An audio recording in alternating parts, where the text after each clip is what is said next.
तो उस Google form को बहुत ध्यान से भर दीजिएगा, जिन्होंने अभी तक नहीं भरा। उसके तमाम सारे तरीके हैं, और वो तमाम सारे तरीके हम आपको बार बार बताते रहते हैं ना।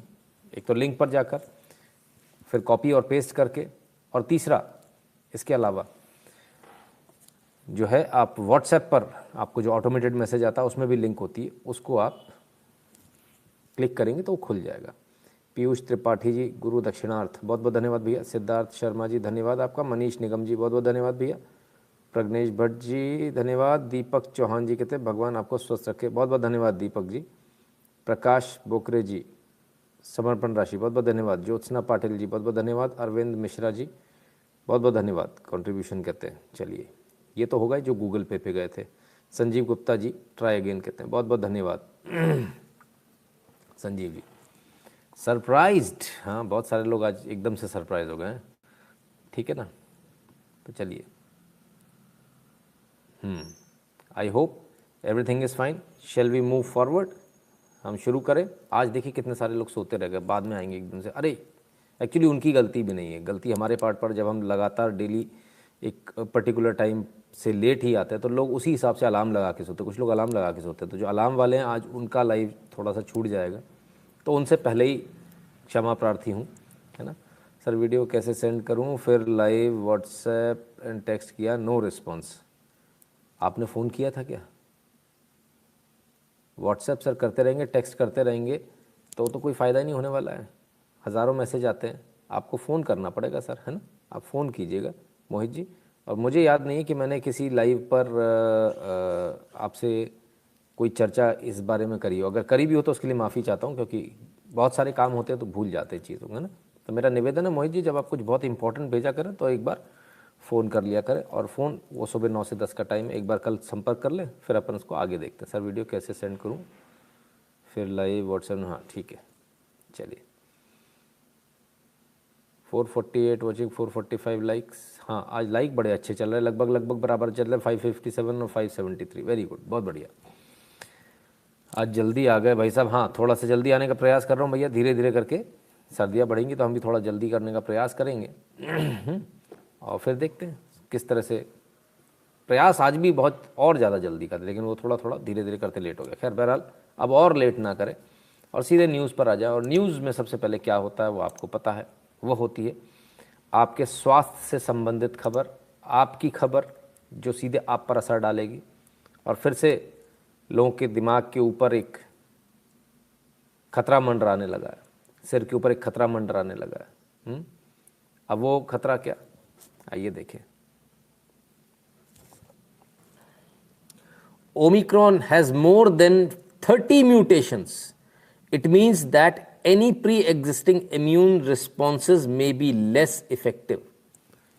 प्रोफेसर अकीको इवासाकी, तो ये इम्यूनोबायोलॉजी की प्रोफेसर है येल यूनिवर्सिटी में और हार्वर्ड मेडिकल इंस्टीट्यूट में भी है, तमाम सारी जगह। कोरोना पर बहुत काम किया इन्होंने, वर्ल्ड रिनाउंड फिगर हैं। इनका कहना है कि ओमिक्रॉन 30 से ज़्यादा म्यूटेशन है ओमिक्रॉन में, जो नया वायरस आया इसमें 30 से 30 से ज़्यादा। यानी कि कोई प्री एग्जिस्टिंग इम्यून अगर आपका रिस्पॉन्स यदि कोई कम है तो आपको पता चलना बहुत मुश्किल रहेगा, ये मालूम चलना बहुत मुश्किल रहेगा कि आपको कोरोना हुआ है या नहीं हुआ, ओमिक्रॉन वाला कोरोना हुआ है या नहीं हुआ। मैं लेंस थोड़ा सा साफ़ कर लूँ, मुझे ऐसा लग रहा है कि शायद ब्लर दिख रहा है। That's better, I guess this time it's better. तो 30 से ज़्यादा, सोचिए आप। जयेश जी धन्यवाद। 30 से ज़्यादा म्यूटेशन है इसमें, और ये 30 से ज़्यादा कितने अभी नहीं मालूम है। 30 मालूम चल चुके हैं, अब इससे और ज़्यादा कितने हैं ये अभी आने वाला समय बताएगा। 50 है, 60 है, 70 है। लिमिटेशन नहीं है कि 30 म्यूटेशन है, 30 से ज़्यादा है, इससे कम नहीं है। 30 तक तो अभी तक पकड़ में आ चुके हैं। अब क्या करें, अब क्या करना चाहिए? ये तो बड़ी मुश्किल वाला काम हो गया। ये इतनी मुश्किल वाला काम हो गया कि अब पता करें तो कैसे करें, कैसे मालूम चलेगा कि हमको बीमारी हुई है या नहीं। यानी अब तो सिर्फ और सिर्फ एक ही चीज़ पर हमको रहना पड़ेगा और वो है टेस्ट। तो सरकार को टेस्टिंग बहुत बढ़ानी पड़ेगी, और टेस्टिंग के अलावा सरकार को एक चीज़ और करनी पड़ेगी, वो है थोड़ी सी सख्ती करनी पड़ेगी। वैक्सीनेशन बहुत सारे लोग जो नहीं लगवा रहे हैं उनको भी लगवाना चाहिए, बड़ा दिक्कत होगा, है ना। हितेश मिस्त्री जी, पैसा काटना पड़ेगा आपका सर, ये पाकिस्तानी क्या हुआ, वो पाकिस्तानी चड्डी वाला हुनर सीरियस होके बताया उसके लिए, वो आपने ना हुनर सीरियस में तो सर हुआ ही नहीं हितेश मिस्त्री जी, मैं तो मजाक उड़ाया था। खैर बहरहाल, लेटेस्ट फर्स्ट अभी जो सीरियस सुन रहा उसको सुन लीजिए, और सीरियसनेस भी सुन लीजिए, क्योंकि आपके बच्चों से संबंधित सीरियसनेस है, इसको आपको समझना पड़ेगा। इसको ज़रा सुन लीजिए, काम आएगा।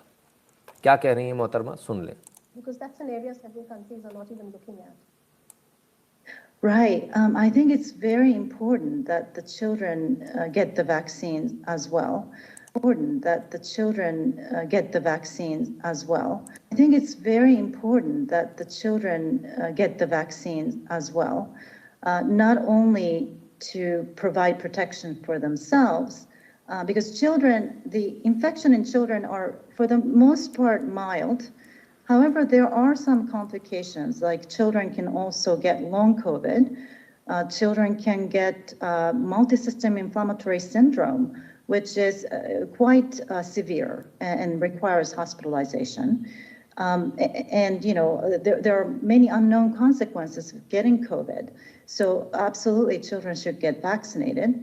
In addition, children can serve as vectors for transmission to other people. And so, you know, we want to make sure that they also have the barrier for, you know, conferring herd immunity and so on. Wow. तो साहब, बच्चों से related बात करनी बहुत ज़रूरी है कि बच्चों को वैक्सीन लगाओ। समस्या सबसे बड़ी है कि पूरे विश्व में किसी के अंदर इतनी हिम्मत नहीं हो रही कि बच्चों को वैक्सीन लगा दे। किसी देश के अंदर इतनी हिम्मत नहीं हो रही, भारत के अंदर भी नहीं हो रही। हमको तो लगा दिया, लेकिन बाकियों को लगाने में हिम्मत नहीं हो रही। अच्छा, एक मज़े की बात ये है, अपन ने लगवा भी लिया फटाफट, लेकिन बच्चों के नाम पर आदमी थोड़ा सा आगे पीछे होता है। वैक्सीन में कुछ ऐसा ना हो जो लॉन्ग टर्म में, और क्योंकि ये इमरजेंसी यूज़ की वैक्सीन है, अभी लॉन्ग टर्म इफेक्ट नहीं मालूम है। हो सकता है कल इससे कुछ और दूसरा कम, फिलहाल अभी अपनी जान बच रही है। अपने को जो बार्गेन टाइम मिल गया, उसमें जब कुछ और कॉम्प्लिकेशन आएंगे तो उसकी कुछ और दवाई बनेगी, लेकिन फ़िलहाल नहीं मालूम किसी को क्या होगा। तो बच्चों पर लगाने में अभी जो सभी गवर्नमेंट्स हैं थोड़ा सा पीछे हट रही है। थोड़ा सा उनको लग रहा है कि थोड़ा सा रुक कर लगाएं, थोड़ा स्लो लगाएं। भारत में भी अप्रूवल मिल गए, लेकिन अभी मास वैक्सीनेशन पे नहीं उतारा है। तो ये कहनी है कि बच्चों को वैक्सीन लगाना बहुत आवश्यक है, उनके लिए बहुत ज़रूरी है। न सिर्फ इसलिए कि उनको लॉन्ग टर्म कोविड हो सकता है, मतलब बहुत लंबे समय तक चलने वाला कोविड हो सकता है, उनको बहुत उनके लिए मतलब ऑर्गन फेलियर हो सकते हैं बनस, और इसके अलावा एक चीज़ और भी हो सकता है उनको कुछ ना हो, लेकिन वो कैरियर बन जाएंगे, पूरे समाज में इसको फैलाते घूमेंगे। तो ये बड़ा अपने आप में एक चिंता का विषय। अब इस पर करना क्या चाहिए, तमाम सारी बात हमने बहुत पहले हमने कई सारी बात कही थी। स्कूल खोल रहे हैं लोग, कम से कम स्कूल को रोक लिया जाए, क्योंकि बच्चे वैक्सीनेटेड नहीं हैं। अगर थोड़ा सा और रुक जाएंगे तो कुछ ज़्यादा फ़र्क पड़ेगा नहीं ना, अगर एक आध 2 महीने यदि रुक जाते तो, क्योंकि अभी जो इफ़ेक्ट है 1 हफ्ते से 2 हफ्ते के बीच में भारत के अंदर इफेक्ट दिख जाएगा, क्योंकि एकदम से बड़ा ज़बरदस्त तरीके से स्प्रेड होता है। जब आता है तो 1 से सीधे 100 होंगे। ये पहली बार से डेल्टा से भी कई गुना ज़्यादा, 6 गुना ज़्यादा डेल्टा से फास्ट है ये स्प्रेडिंग में, 6 time faster than delta virus. सोचिए आप, ठीक है, इतना फास्ट है ये, 6 गुना ज़्यादा डेल्टा से। जो पिछली बार आया था ना गर्मियों में, ऑक्सीजन नहीं मिली थी, उसका 6 गुना परिणाम लगा लीजिए। अब ये मोर्टेलिटी रेट क्या ज़्यादा लोगों को मारेगा या कम लोगों को मारेगा, इस पर अभी भी विवाद, अभी कुछ जानकारी नहीं आई, लेकिन ये जानकारी विद इन अ वीक आ जाएगी। 1 हफ्ते के अंदर अंदर ये जानकारी भी आ जाएगी, क्योंकि साउथ अफ्रीका से लेके यूरोप और अमेरिका में ये वायरस पहुंच चुका है, और वहाँ पर जो रिज़ल्ट आएंगे उन्हीं रिज़ल्ट के आधार पर अपन ये डिसाइड करेंगे कि कितना भयंकर होगा। तो सरकार पूरी तैयारी में है। अभी तक हमने फ़्लाइट्स बंद नहीं करी हैं, भारत सरकार ने फ़्लाइट बंद नहीं करी, पर मेरा निवेदन सिर्फ इतना सा है, फ़्लाइट बंद ना करें। शायद बिज़नेस इफेक्ट होता होगा, तमाम सारी और बहुत सारी चीज़ें होती होंगी। तो कम से कम जो लोग बाहर से आ रहे हैं उनको तब तक तो बाहर ना निकलने दिया जाए जब तक भारत खुद अपनी तरफ से उनका टेस्ट ना लगा ले। और जो लोग इसमें पॉजिटिव आ रहे हैं उनको एयरपोर्ट को बिल्कुल कट ऑफ कर दिया जाए सामान्य लोगों से, ये जो टैक्सीज जो बिल्कुल अंदर तक जाती है बिल्कुल बाहर कर दिया जाए इनको, और जिनकी रिपोर्ट पॉजिटिव आ जाती है सिर्फ उनको ही बाहर जाकर टैक्सी में बैठने की परमिशन हो। अदरवाइज़ एक बड़ा सा एक लाउंज को जो है इसमें कन्वर्ट किया जा सकता है, या कोई भी दूसरा तरीका सरकार कर सकती है। बहुत तरीके होते हैं, होटल्स के होटल सरकार एक्वायर कर सकती है और वहाँ इनको रख सकती है, जैसा पिछली बार किया था, इस बार भी कर सकते और बड़े पैमाने पर करना पड़ेगा, अन्यथा भारत के लिए एक चिंता का विषय हो जाएगा। राजीव दीक्षित अमर रहें कहते रोमांचक जी, जी बिल्कुल रोमांचक जी। अजय कोकटे जी बहुत बहुत धन्यवाद भैया। तो अब क्या अब ऐसे में करना क्या चाहिए? कविता जी कहते हैं जय श्री राम गुरु जी हरियाणा के स्कूल जून से खुले हैं, अब 100% छात्रों के साथ बच्चों की सुरक्षा पर ये खिलवाड़ है। गुरु जी कृपया इस पर भी हैशटैग चलाएं। प्रयास करेंगे, पहले ज़रा देख तो लें कविता जी की स्थिति क्या आने वाली, हो सकता है कुछ भी ना हो। जैसा अभी तक सुनने में आ रहा है कि स्प्रेड तो बहुत फास्ट हो रहा है लेकिन उतना डेडली नहीं है, लोग नहीं मर रहे हैं इसमें इतने। तो देखते हैं, हॉस्पिटलाइजेशन कम हो रहा है ऐसा बताया जा रहा है, लेकिन हॉस्पिटलाइजेशन कहीं कहीं हो भी रहा है। अगर हॉस्पिटलाइजेशन के नंबर आज हमने देखे तो वो थोड़े से बढ़े हुए नंबर, अब हो सकता है वो नॉर्मल जो कोविड के केस हैं उससे भी बढ़े हों, पर्टिकुलरली इस स्ट्रेन से बढ़े कि नहीं इसके लिए हमको थोड़ा सा रिसर्च करने की ज़रूरत है। उसमें एक हफ्ते के अंदर स्थिति बिल्कुल अच्छी तरह से साफ़ हो जाएगी। एक हफ्ता बहुत होता है, 7 दिन में एकदम क्लैरिटी आ जाएगी कि क्या सिचुएशन है, हमको बच्चों को स्कूल भेजना चाहिए नहीं भेजना चाहिए, हमको लॉकडाउन लगाना चाहिए नहीं लगाना चाहिए। लॉकडाउन तो खैर नहीं लगेगा, हमको बाहर से आने वाली फ़्लाइट्स को बैन करना चाहिए नहीं करना चाहिए, सब कुछ आ जाएगा। सोमेश्वर आनंद सरस्वती जी नमस्कार, बहुत बहुत धन्यवाद सर। तो अब इसी लाइव पर हमने कहा था बहुत सारे लोग वैक्सीन के लिए पहले रो रहे थे, वैक्सीन नहीं मिल रही, वैक्सीन नहीं। वैक्सीन तब भी थी, झूठ बोल रहे थे, तब भी 80-80 लाख की डोज इनके पास पड़ी हुई थी लेकिन लगा नहीं रहे थे। सबके पास 80 लाख 70 लाख 80 लाख 70 लाख, लेकिन लगा नहीं रहे थे। अब वैक्सीन भरपूर मात्रा में है, तब इन्होंने भयंकर बर्बाद करी वैक्सीन, थोड़ी बहुत नहीं ज़बरदस्त तरीके से बर्बाद करी। आज भी बर्बाद कर रहे हैं, आज भी कमोवेश वही आलम है, मजाले की सुधर जाए। तो आखिर किया क्या जाए उन लोगों के साथ, जो लोग कुछ लोग ऐसे हैं जो भड़कावे में आ गए हैं, जो वैक्सीन नहीं लगवा रहे हैं, उनके साथ क्या किया जाए। हमने इसी लाइव पर कहा था कि ऐसे लोगों का इलाज सरकार को बंद कर देना चाहिए। ये बात किस किस को याद है, और पहली बात किस किस को याद है, पहला यस लिख दीजिएगा, कॉमा लगा दीजिएगा कि क्या आप इससे सहमत है, तो दोबारा यस और नो लगा दीजिएगा। राइट। जय श्री राम, आज जल्दी आ गए, watching live after long time due to timing issue, keep up the good work, Sonia ji कहती हैं। बहुत बहुत धन्यवाद सोनिया जी। हाँ चलिए, याद है, यस सहमत, ठीक है, very good. Yes yes double yes मतलब दोनों में सहमत, ठीक है, तो याद है। तो ये बात हम कब से कह रहे हैं, हम इस बात को शुरू से कह रहे हैं, पहले दिन से कह रहे हैं, पहले दिन से हम इस बात को कह रहे हैं भाई जिसको नहीं लगवानी मत लगवाओ, कोई ज़बरदस्ती नहीं है, पर हम आपका इलाज फ्री में नहीं करेंगे। अब आप अपना इलाज प्राइवेट में कराइए, अगर सरकार में भी कराना तो पैसे आपको देने पड़ेंगे। इस बात को आपको याद है तो लीजिए साहब, no free treatment to those not taking COVID precautions, Kerala chief minister. सुन ली साहब बात, पहुंच गई बात वहां तक। जो कोविड का प्रिकॉशन नहीं लेगा उसको फ्री ट्रीटमेंट नहीं दिया जाएगा।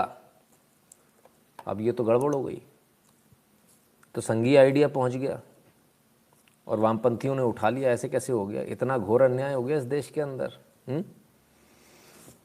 आइए साहब, no more free treatment for those who don't cooperate with Covid prevention measures, यानी कि यदि आपने वैक्सीन नहीं लगवाई है, न सिर्फ इतना, अगर आप मास्क नहीं लगा रहे हो, अगर आप दुनिया भर की बातें कर रहे हो, तो आपको फ्री ट्रीटमेंट नहीं मिलेगा सरकार की तरफ से। केरल ने आज से इसको कह दिया।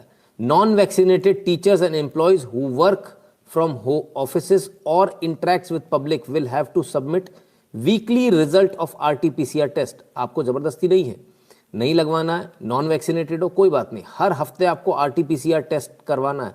लेकिन अब तक ये टेस्ट सरकार कर रही थी, फ्री कर रही थी, अब paid for by themselves to ensure safety of all. अब आपको खुद से अपने पैसे हर हफ्ते इसमें लगाने हैं, इस टेस्ट में, और ये रिपोर्ट हर हफ्ते सरकार को देनी है। आपको नहीं लगवाना, बिल्कुल ना लगवाएं। लेकिन अब तक जो फ्री टेस्ट करा रहे थे, जो ऐश कर रहे थे सरकार के पैसे पे, जो अरबों खरबों का सरकार का नुकसान हुआ, अब और वो नुकसान नहीं होगा। कम से कम केरल ने तो इस बात को कह दिया है। मैं कहता हूं केंद्र सरकार को भी इसको जल्दी से जल्दी लागू कर देना चाहिए।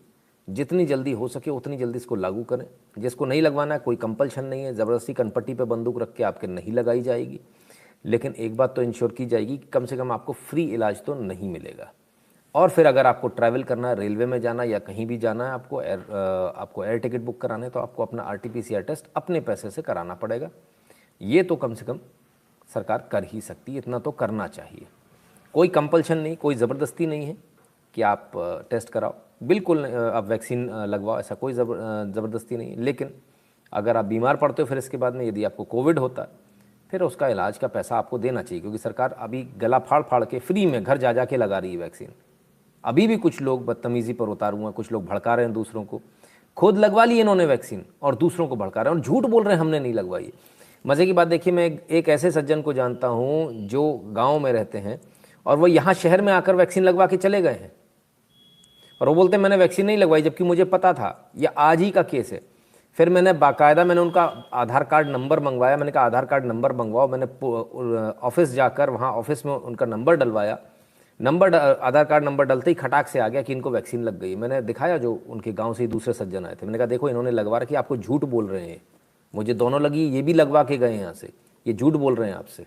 अब घर में शाम को जाके लट्ठे चले होंगे, ये पक्की बात है, क्योंकि गाँव वाले इतनी आसानी से छोड़ते तो है नहीं, है ना। तो बढ़िया लट्ठे चले होंगे, उनको समझ में आ गया होगा झूठ बोलने का नतीजा क्या होता है। आप दूसरे शहर में जाके वैक्सीन लगवाओगे और पैसे लेकर ये एजेंडा चलाओगे कि वैक्सीन मत लगवाओ, ख़राब है, तो लट्ठ पड़ने चाहिए, इसमें कोई दो राय नहीं। अगर वाकई में नहीं लगवाई होती तो एक बार को समझ में भी आता था, लेकिन इतना फरेब, इतना झूठ कि नहीं लगवाई, और लगवाई हुई आपका डेटा में आपकी एंट्री है, आपके आधार कार्ड की एंट्री, आपका मोबाइल नंबर वहाँ से मिल गया, तो मतलब ये तो हद है। हमने गवर्नमेंट से तुरंत चेक करा लिया, हमने कहा सर ज़रा इसको प्लीज़ चेक कर दीजिए, सिस्टम के ऊपर उन्होंने डाला, and thanks to this CoWIN app, इससे ये झूठ भी पकड़े जा रहे हैं किसने लगवाया किसने नहीं लगवाया। नीति शास्त्र जी धन्यवाद आपका, और रोहन राठौर जी जय सिया राम भैया। तो ये चीज़ें साहब, ये बहुत कुछ चलेगा। तो ठीक है, जो यहाँ अपन ने आइडिया दिया था वो आ गया, आज साल भर बाद सही आ गया, सरकारें कर रही हैं, ठीक है, सब ठीक चल रहा है, न्यूज़ मिल रही है, सही टाइम पर मिल रही है, सही एनालिसिस मिल रहा है, गलत तो नहीं हो रहा कुछ, आगे नहीं पीछे सरकारों को वही करना पड़ रहा है जो हम कहते हैं। मज़ा आ रहा है, पैसे वसूल हो रहे हैं, बस पैसा वसूल होना चाहिए। अब आइए ज़रा इसी पर और आगे चलते हैं। आइए, स्थिति देख लीजिए, वैक्सीनेशन की स्थिति है आपके सामने। बीजेपी रूल्ड स्टेट की क्या है, पहले हम उसको देख लें। BJP ruled state set the president. Himachal Pradesh, Goa, Gujarat, Uttarakhand, Madhya Pradesh, Karnataka, Haryana, Assam, Tripura. First dose 100% Himachal में, गोवा 100%, भाई दोनों को सैल्यूट है। गुजरात में 93.5% सैल्यूट है भाई। Uttarakhand 93%, very good. मध्य प्रदेश 92%, कर्नाटका 90%, हरियाणा 90%, असम 88%, असम कैसे पीछे रह गया, त्रिपुरा 80%। भाई इन दोनों को बैकअप करने की आवश्यकता, 100 करने की ज़रूरत है बहुत जल्दी से जल्दी। सेकेंड डोज की क्या स्थिति है? हिमाचल में 91, 87, 70, 61, 62, 59, 48, 50, 63। तो ये बीजेपी रूल्ड स्टेट का हाल है। 100 और 90 के ऊपर है सर, लगभग सारे के सारे। अब आ जाइए कांग्रेस और उसके एलाई स्टेट की हालत देख लें। झारखंड 66, पंजाब 72, तमिलनाडु 78, महाराष्ट्र 80, छत्तीसगढ़ 83, राजस्थान 84, वेस्ट बंगाल 86। एक भी 90 के आसपास नहीं, एक भी 100% नहीं। सेकेंड डोज का हाल तो उससे भी बुरा है। यहाँ देखिए 91% और 87% है। यहाँ आ जाइए, सेकेंड डोज 30%, 32%, 42%, 47%, 47%, 46%, 39%। ये स्थिति है अगल बगल बीजेपी रूल्ड स्टेट की और कांग्रेस और उसके एलाइज की। तो हम जो आपसे एक साल से गला फाड़ फाड़ के चिल्ला कर कह रहे हैं कि ये लोग झूठ बोल रहे हैं, ये लोग लगाना ही नहीं चाहते वैक्सीन, ये अब साफ दिख रहा है। कोई वैक्सीन की कमी नहीं है। आप ट्रक भर के बोलो, ट्रक भर के पहुंच जाएगा। आप रेलवे की रेक बोलो, रेलवे की रेक पहुंच जाएगी पूरी पूरी। कोई कमी नहीं वैक्सीन की। लोग वैक्सीन अपना कोटा नहीं उठा रहे, अब स्टेट्स अपना कोटा नहीं उठा रहे। इतनी बुरी हालत है। इतना प्रोडक्शन मोदी जी ने कर दिया। और अभी और वैक्सीन आना बाकी है। अभी तो 5 वैक्सीन और आ रही हैं भारत की। हाँ, भारत की ही 5 और आ रही हैं अभी। जो आपने सुनी थी उनके अलावा अभी 2-3 और बन गई, अभी वो भी आ रही है। अब क्या करें? मोदी एक बेमनटाई करता, हम नहीं खेल रहे, बहुत तेज बॉल डालता है, दिखती नहीं है, सट से निकल जाती है, पता ही नहीं चलता। तो अभी तो बहुत आने वाली है साहब, बहुत आ रही हैं। एक वो मशीन वाली आ रही है, नज़ल ड्रॉप 2 आने वाली है, एक नहीं 2 आने वाली है। मशीन वाली आ रही है जिसमें पता ही नहीं चलता, लग जाती है ना, वो आ रही है। तमाम सारी और आ रही है ना। तो अभी तो देखते जाइएगा क्या क्या और होने वाला है। तो ये है साहब, लोगों की नींद उड़ी हुई है, लोग लगाना नहीं चाहते वैक्सीन। अपने ही जो उनके जिन लोगों ने उनको वोट दिया है, जो उनको पावर में लेकर आए, उनको ही मारना चाहते हैं क्या? वैक्सीन क्यों नहीं लगा रहे? लगानी चाहिए जल्दी से जल्दी।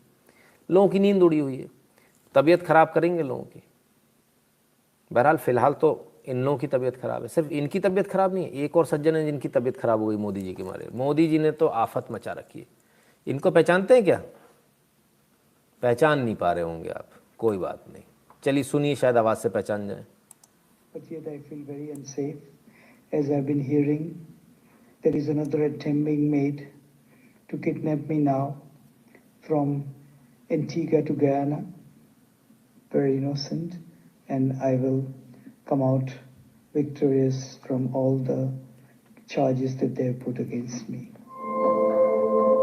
क्या से क्या हो गए देखते देखते, क्या गोलू मोलू गपलू सा चेहरा था भाई, ये भगवान, ये क्या कर दिया मोदिया। ओ हो।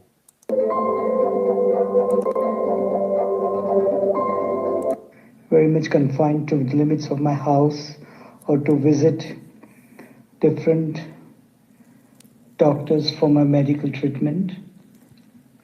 Since the last traumatic, brutal experience of kidnapping on me.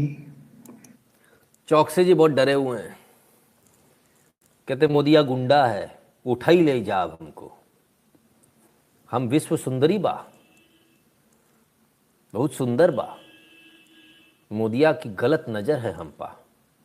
अरे भैया, मोदी उठा कर ले जाना चाहता है, इतने प्यारे सुंदर से दिखते गोलू मोलू से।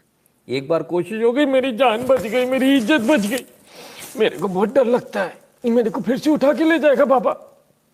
मेरे को हार्ट में ऐसे ऐसे प्रॉब्लम है, मेरा हाथ भी नहीं चलता, मेरे को दिखाई भी नहीं देता रे बाबा।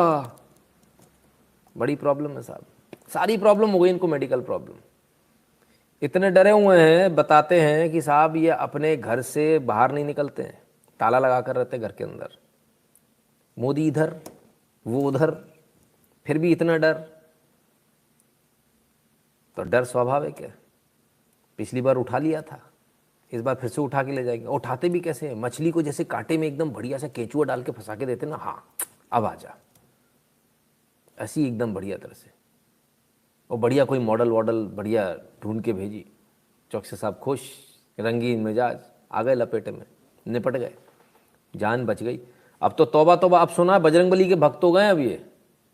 अब तो कहते मैंने दीन दुनिया सब छोड़ दिए, मोह माया से दूर हूँ, बजरंगबली का भक्त हूँ अब मैं किसी औरत की तरफ नहीं देखता हूँ।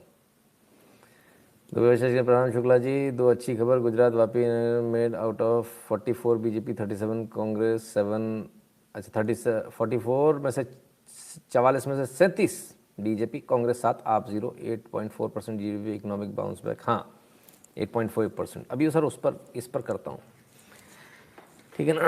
8.4% आप जो बता रहे हैं उसमें आज एनडीटीवी रो रहा था, चूड़ियाँ फोड़ पड़ गई, चूड़ी फोड़ो मेरी चूड़ी फोड़ो। मैंने कहा क्या हुआ? 8.4% रह गया। मैंने कहा तो फिर क्या हुआ? पिछले साल कितना? मेरे पिछले साल नहीं देखेंगे।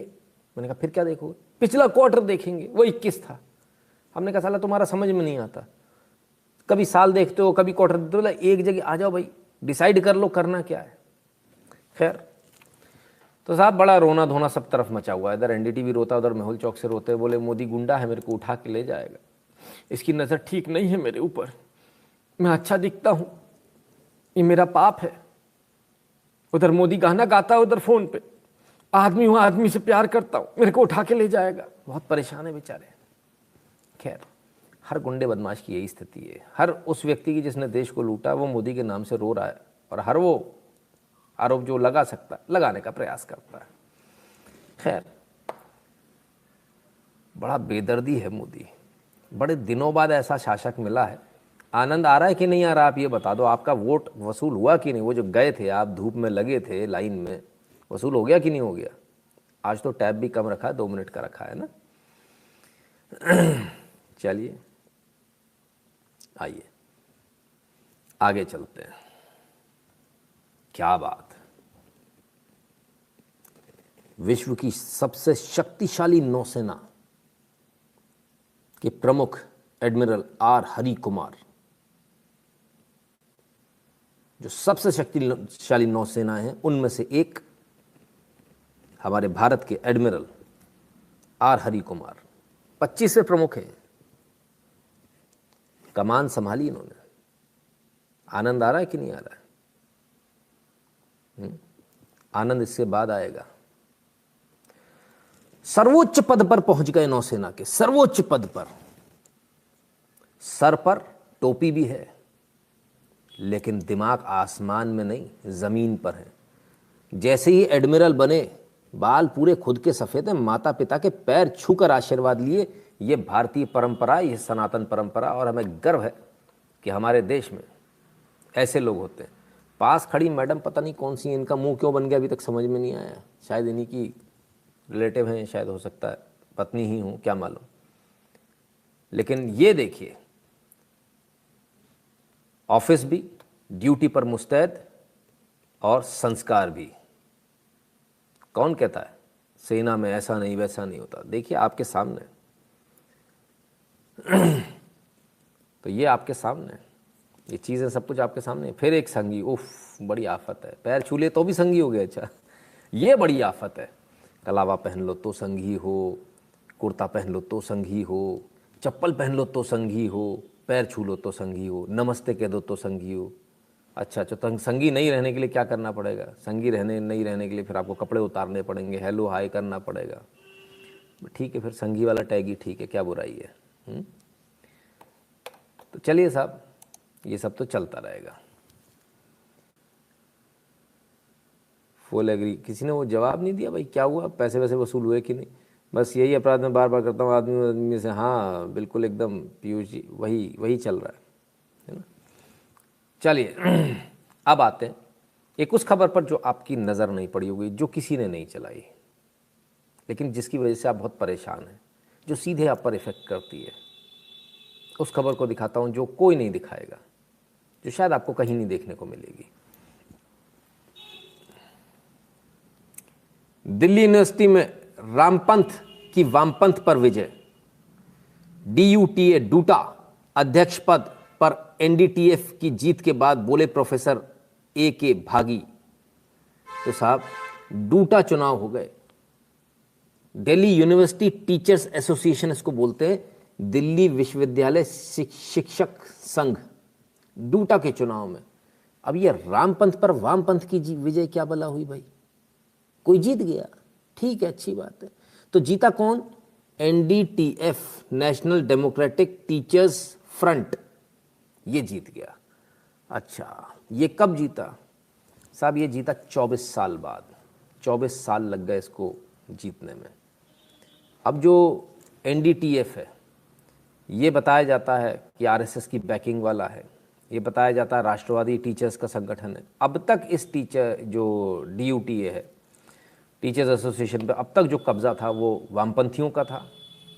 कभी कांग्रेसी को बैठा देते थे, फिर उनसे समर्थन लेकर वामपंथी, तो अक्सर जो है कम्युनिस्ट बैठे रहते थे। अब ये दिल्ली यूनिवर्सिटी की टीचर्स एसोसिएशन है, बड़ी पावरफुल होती है, ये बहुत पावरफुल होती है। आप किसी गलतफहमी मत रहना, ये बड़ी भयंकर पावरफुल होती है। और ये पावरफुल पोस्ट 24 साल बाद, अगर सीधे सीधे कहें बिना घुमाए फिराए, तो ये भी संघ के हाथों में आ गई, संघी हो गई।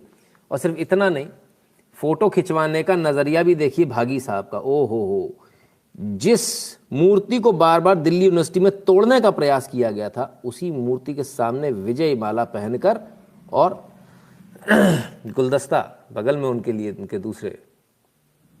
तो साहब दिल्ली यूनिवर्सिटी संघियों के कब्जे में आ गई। लाहौर पे बिल्ला कूदत, बहुत ही गलत हो रहा भाई साहब। कहाँ अपन लोगों का राज था, वामपंथियों का? कहाँ अपन सिखाते थे? कहाँ चक्कर में पड़ी हो, शादी वादी मत करना,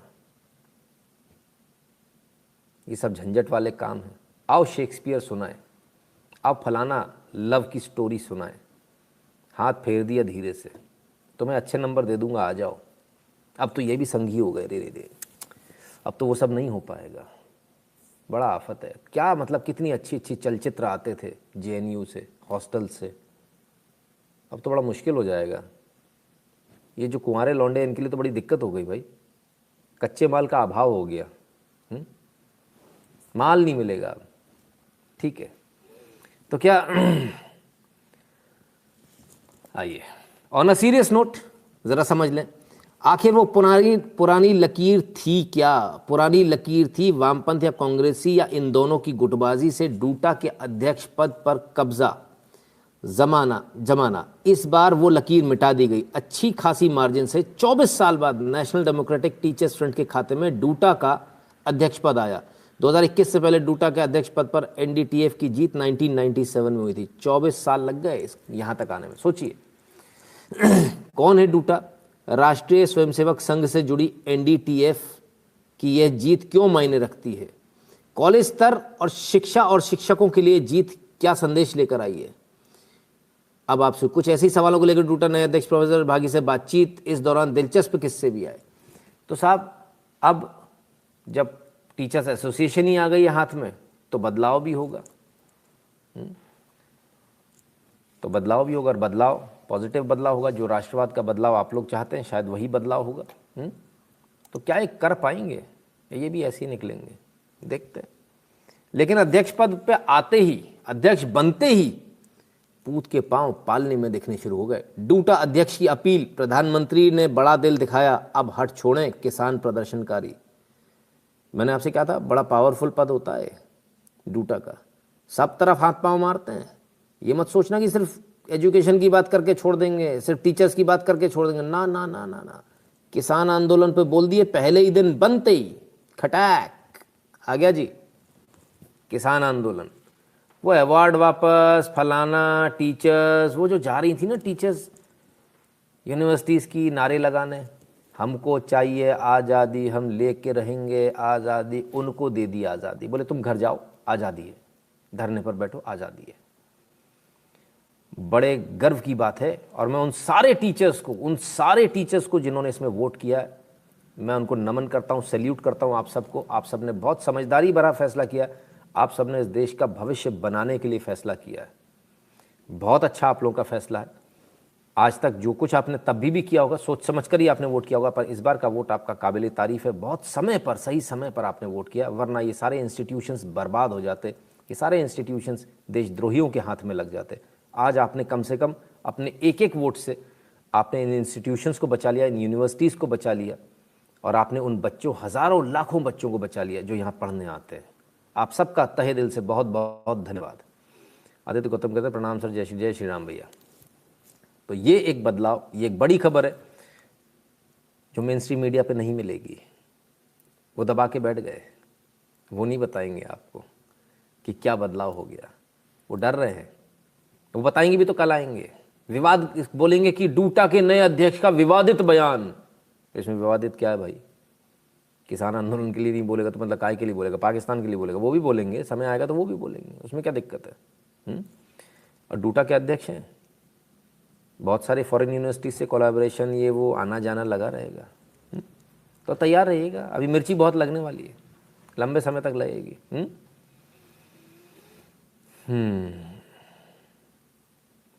मेरी शादी जनवरी में और मैं भर रहता हूँ अरब कंट्री में, क्या फ़्लाइट बंद हो सकती है? क्या संभावना हो सकती है फ़्लाइट बंद होने की, है ना? ऐसा नहीं कह सकते कि नहीं हो सकते, लेकिन क्योंकि आपके यहाँ लगभग 100% है ना? शायद अगर आप यूएई से हैं तो शायद ना हो, है ना? चलिए और आगे चलते हैं। तो इनका तो काम ही है तोड़ने फोड़ने का, इन लोगों का तो काम ही यही है। किसान पर बात करी इन्होंने, तो किसान पर क्या कर लिया? बीजेपी ने क्या उखाड़ लिया? मोदी ने क्या कर लिया? कुछ कर पाए? कुछ नहीं कर पाए, बैठे रह गए। क्या करना चाहिए था आपने को? मोदी को क्या करना चाहिए था? बताओ, जल्दी बताओ।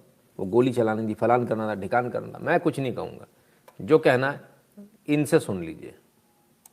इन्होंने कहा कि लोकतंत्र की हत्या की, एमएसपी की स्पेलिंग गलती थी, किसानों के साथ दुर्व्यवहार हुआ, इसलिए हमने व्यवहार इस प्रकार का किया पार्लियामेंट के अंदर। अमीश जी 84 में आप याद करिए, जो सोचा नहीं जा सकता था, गोल्डन टेम्पल के अंदर दंदनाती हुई टैंकें गई, कांग्रेस पार्टी ने टैंक भेजा गोल्डन टेम्पल के अंदर, डेसिक्रेट किया गोल्डन टेम्पल को, 5000 सिखों को, प्रेग्नेंट महिलाओं को सड़क पे रौंद रौंद के जला जला के मार दिया गया। एक विपक्ष का लीडर किसी टेबल पे खड़े होकर रूल बुक फेंका, हमने वहां पर जाके फांसी का फंदा लटका के दिखाया। हमारे में क्या क्या किया कांग्रेस ने, धीरे से इन्होंने बड़े प्यार से समझा दिया। आज बहस हो रही थी पार्लियामेंट के ऊपर, लेकिन कांग्रेस ने क्या क्या किया, कांग्रेस के काले चिट्ठे करने को तो क्या ये सरकार नहीं कर सकती थी? बिल्कुल कर सकती थी। वही आईएएस, वही पुलिस, वही सिपाही, वही आरएएफ, वही सीआरपीएफ, वही सेनाएं आज भी मौजूद है, उनसे ज़्यादा ताकतवर मौजूद है। जो अत्याधुनिक हथियार उनके पास नहीं थे, उससे ज़्यादा आज की तारीख में हथियार मौजूद है। आज भी हो सकता था, टैंक आज भी लगाए जा सकते थे, लेकिन लगाए नहीं। क्यों नहीं लगाए वो आपको पता है, वो पिछले इतने सारे बातों में हो चुकी है बात। संबित पात्रा जी ने धीरे से कलाई खोल दी इनकी, बात तो पार्लियामेंट की चल रही थी, लेकिन कलाई खुल गई। खैर कोई बात नहीं। तो फार्मर प्रोटेस्ट की बात चल रही, और बात कर ले एमएसपी। नो, एमएसपी तो देना पड़ेगा ना, किसानों की लूट हो रही है भाई, किसानों की लूट हो रही है, एमएसपी देना पड़ेगा। एक सज्जन इतने अच्छे, तो उन्होंने मेरे को फोन किया, बोले भाई साहब हर चीज पर एमआरपी है, माचिस की डब्बी भी लेने जाती है एमआरपी। ये ससुरा इतनी सारी जगह मैंने सुना, माचिस की डब्बी के अलावा ये महिला दूसरा कोई चीज मिलता नहीं, नमक की थैली, माचिस की डब्बी। अरे बाबा अगरबत्ती भी आती ना, उस पर भी लिखा होता है एमआरपी। हाय, एमआरपी होती है सब पर। हमने कहा तो फिर बताओ क्या करें, बोरों पर एमआरपी डलवा दें? तुम बताओ, एमआरपी डलवा देते। हमने कहा एमआरपी समझ तो क्या होता है? हाँ, पढ़ा लिखा हूं, ऐसा ही किसान नहीं हूं मैं। तो एमआरपी का फुल फॉर्म बता दो। वो कहते मैक्सिमम रिटेल प्राइस। हमने कहा तो एमआरपी चाहिए आपको? नहीं, एमएसपी चाहिए। हमने कहा एमएसपी का फुल फॉर्म क्या होता है? Minimum support price. हमने कहा दोनों का फर्क मालूम है? अब चुप, हाँ फर्क तो मालूम है। तो हमने कहा एमएसपी चाहिए तुमको या एमआरपी चाहिए? एमआरपी चाहिए तो कल से बोरों पे एमआरपी डलवा देते। मैं खड़ा हो जाता हूँ स्टेंसिल लेके, पोतता जाऊंगा एमआरपी एमआरपी एमआरपी, स्टिकर लगाता था टकाटक टकाटक टकाटक। क्योंकि क्या है, मेरे पास में अभी मैंने जूते खरीदे, एमआरपी उस पर 10,000 रुपये की है, जूता 500 रुपये में मिल रहा है। मेरे पिताजी अक्सर ऐसे फ़ोन करते हैं, तुरंत देखते, अब वो लाइव देख लेंगे, मेरी कल कुटाई हो जाएगी। तुरंत देखते, हाँ ये चीज़ 5,000 रुपये की 500 में दे रहा है, देख। मैंने कहा पापा वो 500 की है, 5,000 एमआरपी है नहीं। तो हमने पूछा, हमने कहा भाई एमआरपी चाहिए तो एमआरपी दे देते, और अगर एमएसपी की बात है तो फिर माचिस की डिब्बी पे भी एमएसपी कर दो, मिनिमम सेलिंग प्राइस, इससे नीचे कोई नहीं बेच सकता। तो साहब ये हालत है, एमआरपी एमएसपी नहीं पता, कूद गया। अच्छा, पूरे भारत में आप जिससे भी बात करोगे उसके पास माचिस की डब्बी, नमक की थैली, टैक्स तो मैं भी देता हूँ, नमक की थैली लेकर आता हूँ, उस पर टैक्स देता हूँ। मेरे से भी उन्होंने डायलॉग मारा, नमक की थैली लाता हूँ, टैक्स देता हूँ। मैंने कहा अच्छा सर, बिल है? बिल लाए हो कभी? नमक की थैली का बिल है कि चोरी की उठा लाए? तुम्हारे हाथ में नमक की थैली, मान लो तुम नमक की थैली लेके घर जा रहे हो और मैं पुलिस वाला हूँ, मैंने रोका, रुक जा भाई, थैली किसकी लेके जा रहा, चोरी करके जा रहा के? ना साहब मैं तो खरीद के लाया हूँ। तो बिल कितने? बिल तो है ही नहीं, तो टैक्स काहेगा भरा भाई साहब? टैक्स नहीं भरा आपने। अगर आपने बिल नहीं लिया तो आप टैक्स चोर हो, आप टैक्स पेयर नहीं हो। ज्ञान मत दो, उस पर इंक्लूसिव लिखा है, टैक्स की चोरी करके आए हो। तो अगर आप टैक्स चोर नहीं कहलाना चाहते हो तो बिल ले लिया करो। अब कल अपने दुकानदारों का सिर खाना शुरू कर दें, कहना बिल चाहिए पक्का वाला, ठीक है ना। खैर, तो साहब ज्ञान की बात तो ना कीजिएगा। खैर, एमएसपी की बात चले तो एमएसपी मिलेगी कि नहीं मिलेगी? ओहो हो। सिंघू बॉर्डर पर आज संयुक्त किसान मोर्चा की बैठक, पीएम मोदी से मिले सीएम मनोहर लाल खट्टर, कहा शायद ही बने एमएसपी पर कानून। हाँ बिल्कुल सही बात है, एमएसपी पर कानून नहीं बन सकता, नहीं बन पाएगा। क्योंकि यदि एक चीज़ की बात होगी, अगर आप एमएसपी की बात करेंगे, हम भी एमएसपी की बात करेंगे, है ना। हम भी कहेंगे भैया हमारे यहाँ कौन सा, हमारे एमएसपी है क्या? ना किसी का मन किया तो किसी ने 100 रुपये डाल दी, किसी का मन किया 50 डाल दी, किसी का मन किया 20 डाल दी। तो हमको भी एमएसपी मांगता भाई साहब, सॉरी, इस चैनल का एमएसपी चाहिए अपने को। हमको भी एमएसपी दो भाई, हम भी चिल्लाएंगे, वो सारे अडानी अंबानी भी चिल्लाएंगे एमएसपी चाहिए भाई साहब, एमएसपी मिनिमम सेलिंग प्राइस, फिर ले लेना। इंटरनेट का रिचार्ज भी नहीं करा पाओगे आप अगर वो एमएसपी पर ही आ गए तो। एक्चुअल प्राइस बहुत ज़्यादा है, आपको जो मिल रहा है वो डिस्काउंटेड प्राइस में मिल रहा है ना। याद है ना आप लोगों ने कौन सा लिया था, क्या बोलते हैं उसको, प्राइम मेंबरशिप, ध्यान है ना, उससे सस्ता मिल रहा है आपको, ठीक है ना। खैर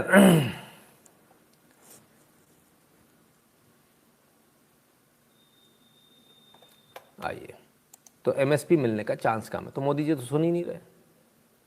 ये तो भाई साहब क्या बोलते हैं उसको, तानाशाही चल रही, नो तानाशाही चल रही, ना फांसीवाद चल रहा, फांसीवाद ना, फांसीवाद नहीं, फांसीवाद। साहब चलो भाई देखें,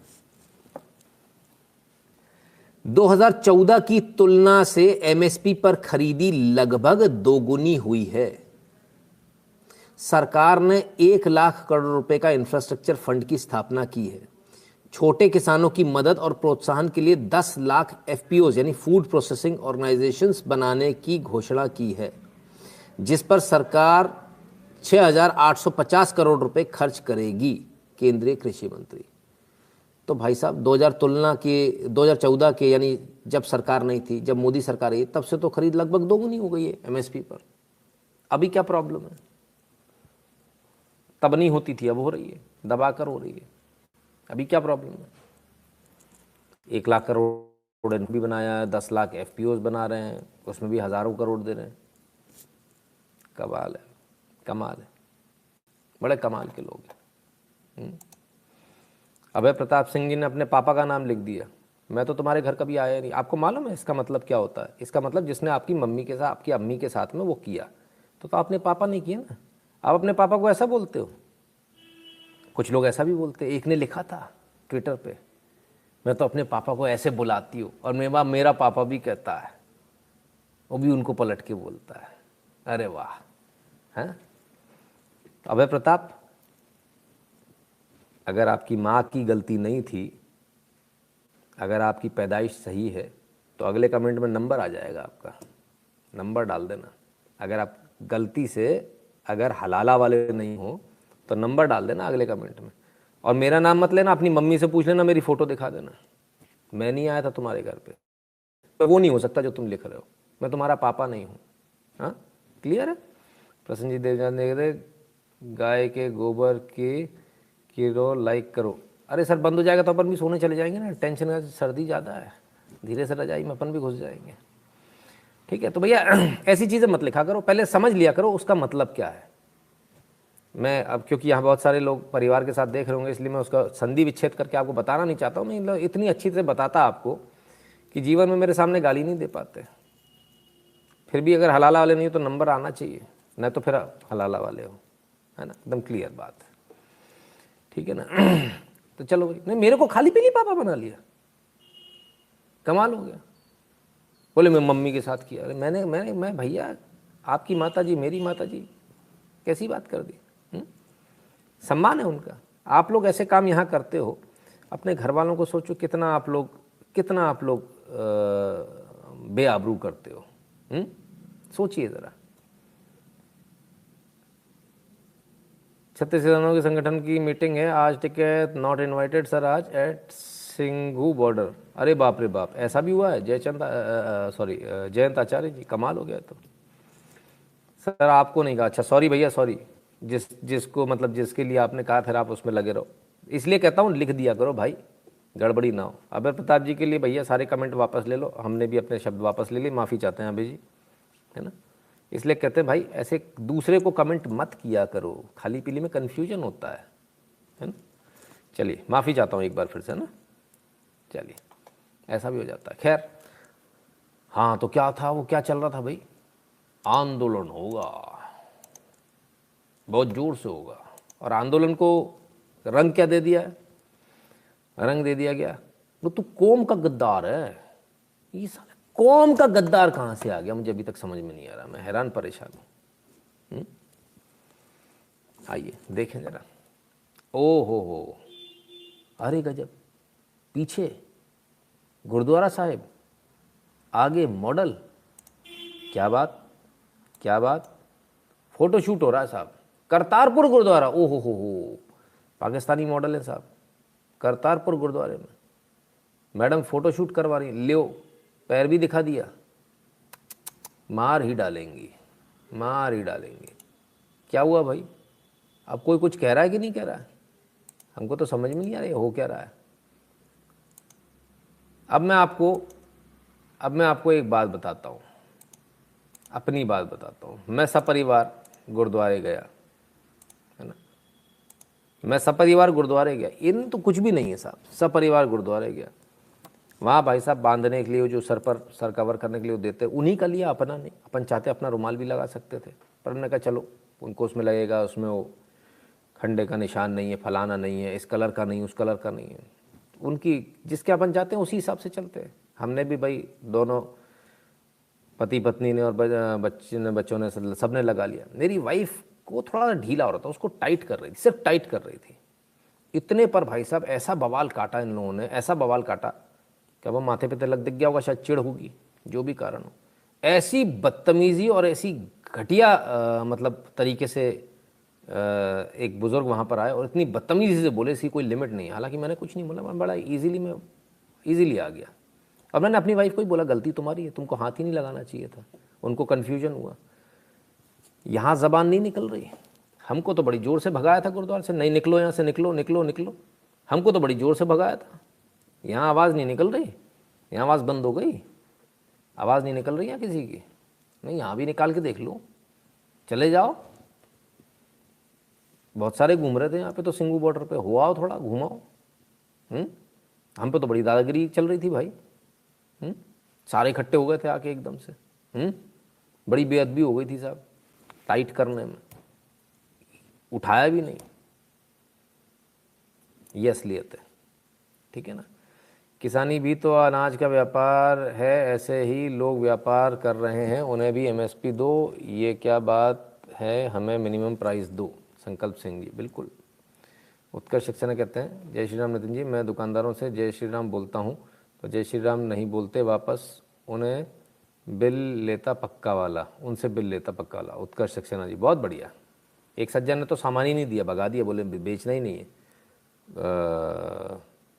अमित जी, उन्होंने बेंगलोर से, अगर मैं नाम गलत नहीं ले रहा हूँ तो उन्होंने फ़ोन किया, बोले कि ऐसे ऐसे करके आया। मैंने उसको बोला, उसने जवाब नहीं दिया। मैंने कहा तेरे को माल बेचना ही नहीं है। बोले नहीं तो क्या हो गया, बोले बेचना ही नहीं है। बोले अब बोल देता, बोले बेचना ही नहीं है, भगा दिया। प्लाईवुड देनी थी, दिया ही नहीं। After taking all precaution still got COVID, I got second dose also, sorry for speaking off topic. Niranjan Swami ji, बिल्कुल इसके बाद भी हो सकता है, लेकिन आपकी जान बची रहेगी ना। एकदम जो ज़बरदस्त इफेक्ट है वो नहीं आएगा। गुरु जी, राज्यों में एमएसपी कानून बनाने को बोलना चाहिए।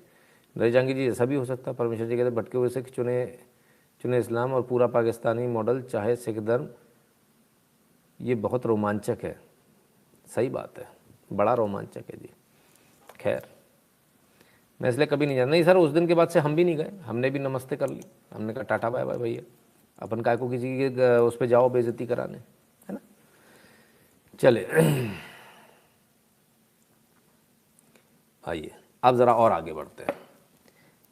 उस खबर पर आ जाए जो लोग सस्पेंड हो गए राज्यसभा से। लिस्ट है, CPM, INC, INC, INC, CPI, INC, TMC, TMC, INC, Shiv Sena, Shiv Sena, INC. आइए ओ आईएनसी देखें, 1 2 3 4 5 6, हे भगवान, 12 में से 6 आईएनसी। अरे रे रे रे रे, कमाल है साहब, इतने सारे लोग सस्पेंड हो गए। व्यवहार ठीक नहीं था, अनुचित व्यवहार था, इसलिए सस्पेंड कर दिया गया। अब सस्पेंड हो गए तो फिर क्या करें। तो यूजुअली एक तरीका होता है कि माफ़ी मांग लो, आपको रिवोक कर देते हैं आपका सस्पेंशन, आप आ सकते हो। माफ़ी तो किसी ने मांगी नहीं, अलबत्ता जो कहा वो देखिए आप। RV Savarkar to apologise, 12 MPs suspended in Rajya Sabha to protest. Binoy Viswam from CPI said, what apology? We are not Savarkar to apologize. It is not our culture to write letters of apology. It is not our culture to write letters of apology. Very good. CPI का, communist party का culture नहीं है कि वो letter लिखें apology का। हमारे आज तक हमारे बाप दादाओं ने नहीं लिखा, ये तू जानता नहीं है रे आपून को, आपून कौन है? आपून बोले तो कम्युनिस्ट। क्या आपून माफी वाफी नहीं मांगता क्या? अच्छा आपून का सिक्का चलता इधर पे। अच्छा पप्पू भाई बोले अपनों को। अच्छा, देखे भाई, आजा भैया आजा। CPIML.org इन्हीं की खुद की वेबसाइट है। इन्हीं की खुद की वेबसाइट पे जो इनके आर्काइव्स लिखे, जरा उसको पढ़ लें। I am given the punishment of 4 years rigorous imprisonment in order that those years may bring a salutary change in my attitude towards the King Emperor's sovereignty in India. I beg to inform, I beg, मैं भीख, हाँ, I beg to inform your excellency that those years are unnecessary as I have never been positively disloyal towards his majesty. मैं एकदम तलवे चाटने वाला प्यारा सा कुत्ता हूँ in my writing or speeches, nor do I intend to be so in future.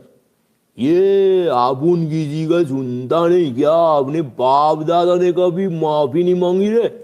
ए भैया bag to inform, अरे रे रे। अच्छा चलो आगे पढ़ लो भैया, पढ़ लो आगे। Hoping this respectful undertaking will satisfy and move your excellency to grant my prayer and awaiting anxiously a reply, I beg to remain your excellency's most obedient servant. आयो श्रीपद अमृत दांगे। कैसे लेटर लिखवाते हो आप लोग। इंटरनेट के युग में सब बाहर आ जाता है। काय को लिखा था ऐसा लेटर? पता नहीं था कि कभी इंटरनेट आएगा, कभी इंटरनेट इतना सस्ता हो जाएगा कि लोग बैठे बैठे चीज़ें निकालते रहेंगे। ओफो, तो भैया अपन तो कभी चक्कर ही नहीं है अपने यहाँ, अपन झुकते नहीं किसी के आगे।